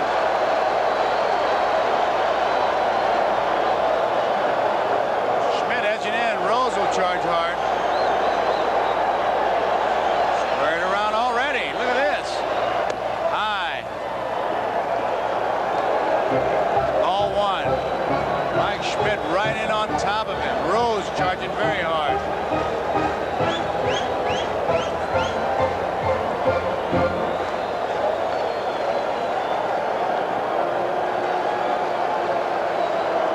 Get that run over to second base. They'll be using the bunt. Well, a good runner. High, ball 2. There'll be no trick plays here for Frey. He's going to stay basic. And that's a tough thing to walk this fella. He went to bat 705 times. In fact, he makes no bones about it. He said, if I wanted to walk, I'd been a mailman. Walked 28 times only. The only other possibility of a bunt in this situation is a straight take. Make Tuck throw another pitch. Might go 3-0. At least you're still ahead if you go 2-1. 2 balls, no strikes. Jim Frey. Bottom of the 10th. There you see Schmidt right in on top of him.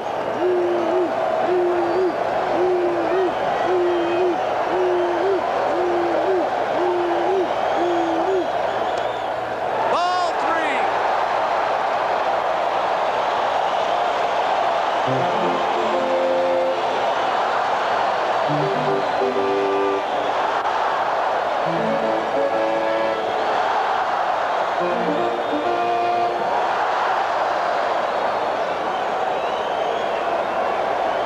Willie Wilson, 3 balls, no strikes. Ball 4, he walked it.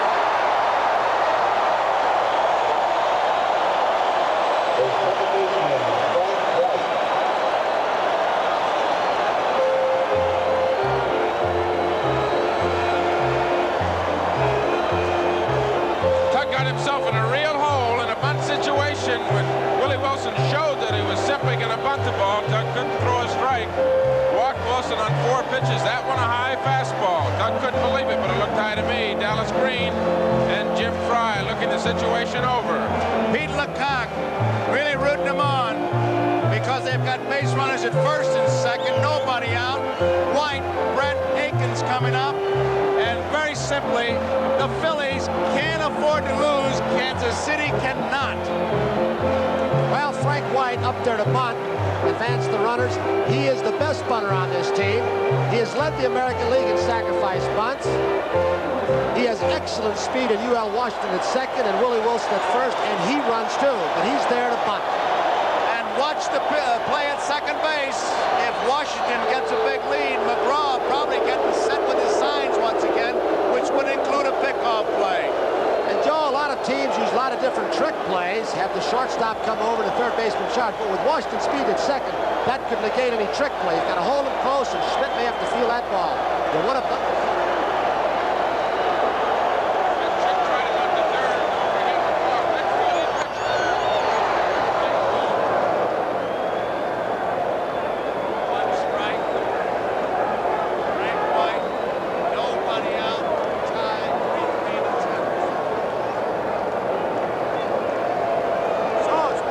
the count.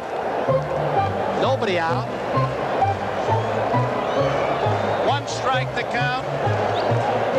Frank White looking at his third base coach. McGraw's in the jam. Bottom of the 10th, there you see UL Washington. Pickoff. Nobody at third. Mike Schmidt gets back in time. And UL Washington picked off at the most inopportune time of his life. Tell you who made the great play on that, or the good play, is Bob Boone. There were more than one good play, but he had him hung up when he bunted through the ball. He fakes, which committed UL Washington to go to third. He faked him out. He went to third, and Schmidt made the next good play by getting back and make the tag. The call by Nick Bremigan. Boy, was he on the play. Here's where he's got him frozen now, Tommy. Schmidt made an outstanding play. Schmidt was moving in, but continued to check over his left shoulder, the runner at second base. Washington was able to get back in time. Fine play by Mike Schmidt and Booney at home. Pitch out, nothing happening. Here's Booney's throw. It was especially made harder because he had hit a moving target, and Schmidt, UL Washington tried to slide away from the tag, but Schmidt stayed right with him. Wilson's got to steal a base now. White is out on strikes. McGraw gets a big strikeout. Now Brett is the hitter.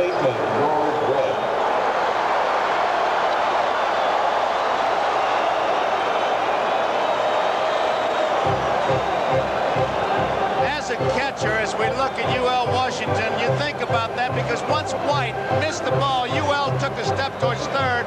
Boone started to throw to second, and when UL saw that, he broke another step, and Booney held it, and boom, big out at third.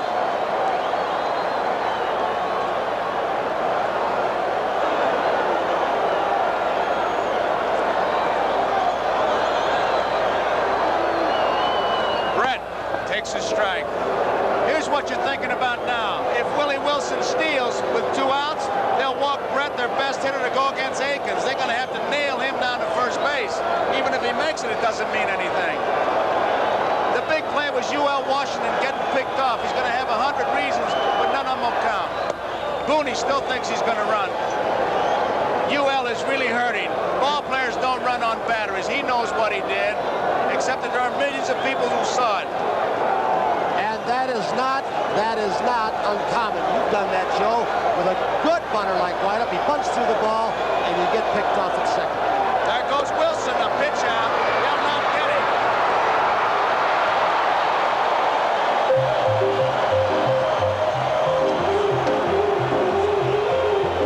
And right now, I imagine they'll take the bat right out of Brett's hand. You bet, but Aikens is not going to come to the plate. If they do, it'll probably be John Ruthvan. Here's the steal by Willie Wilson.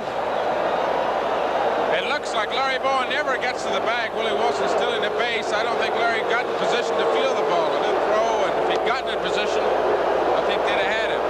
They do correctly. Take the bat out of Gorge Brett's hand, which I don't understand.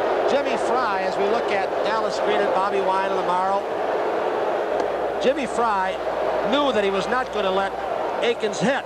He wants that runner in scoring position. He'll have to explain that move, but he is going to have to. Well, he's going to let Aikens hit, probably feeling that he'll take the screwball away from Tunk McGraw, and Aikens will get a fastball. The plays that they'll be thinking about if they should lose this game: Gale with the ball hit back to him, not going to the plate, and UL Washington getting picked off. You can rationalize all you want, but bad plays. They were bad plays.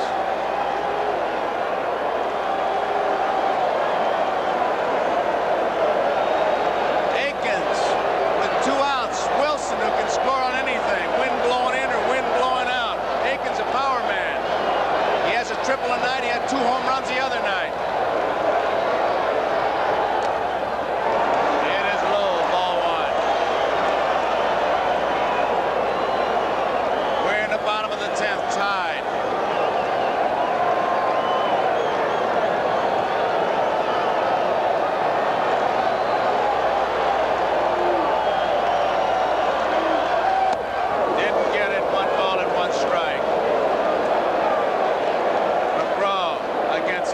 Wilson will score, and Brett has to just tag second base on the base hit. McGraw knows that, the Phillies know that, they're going out after this man right here.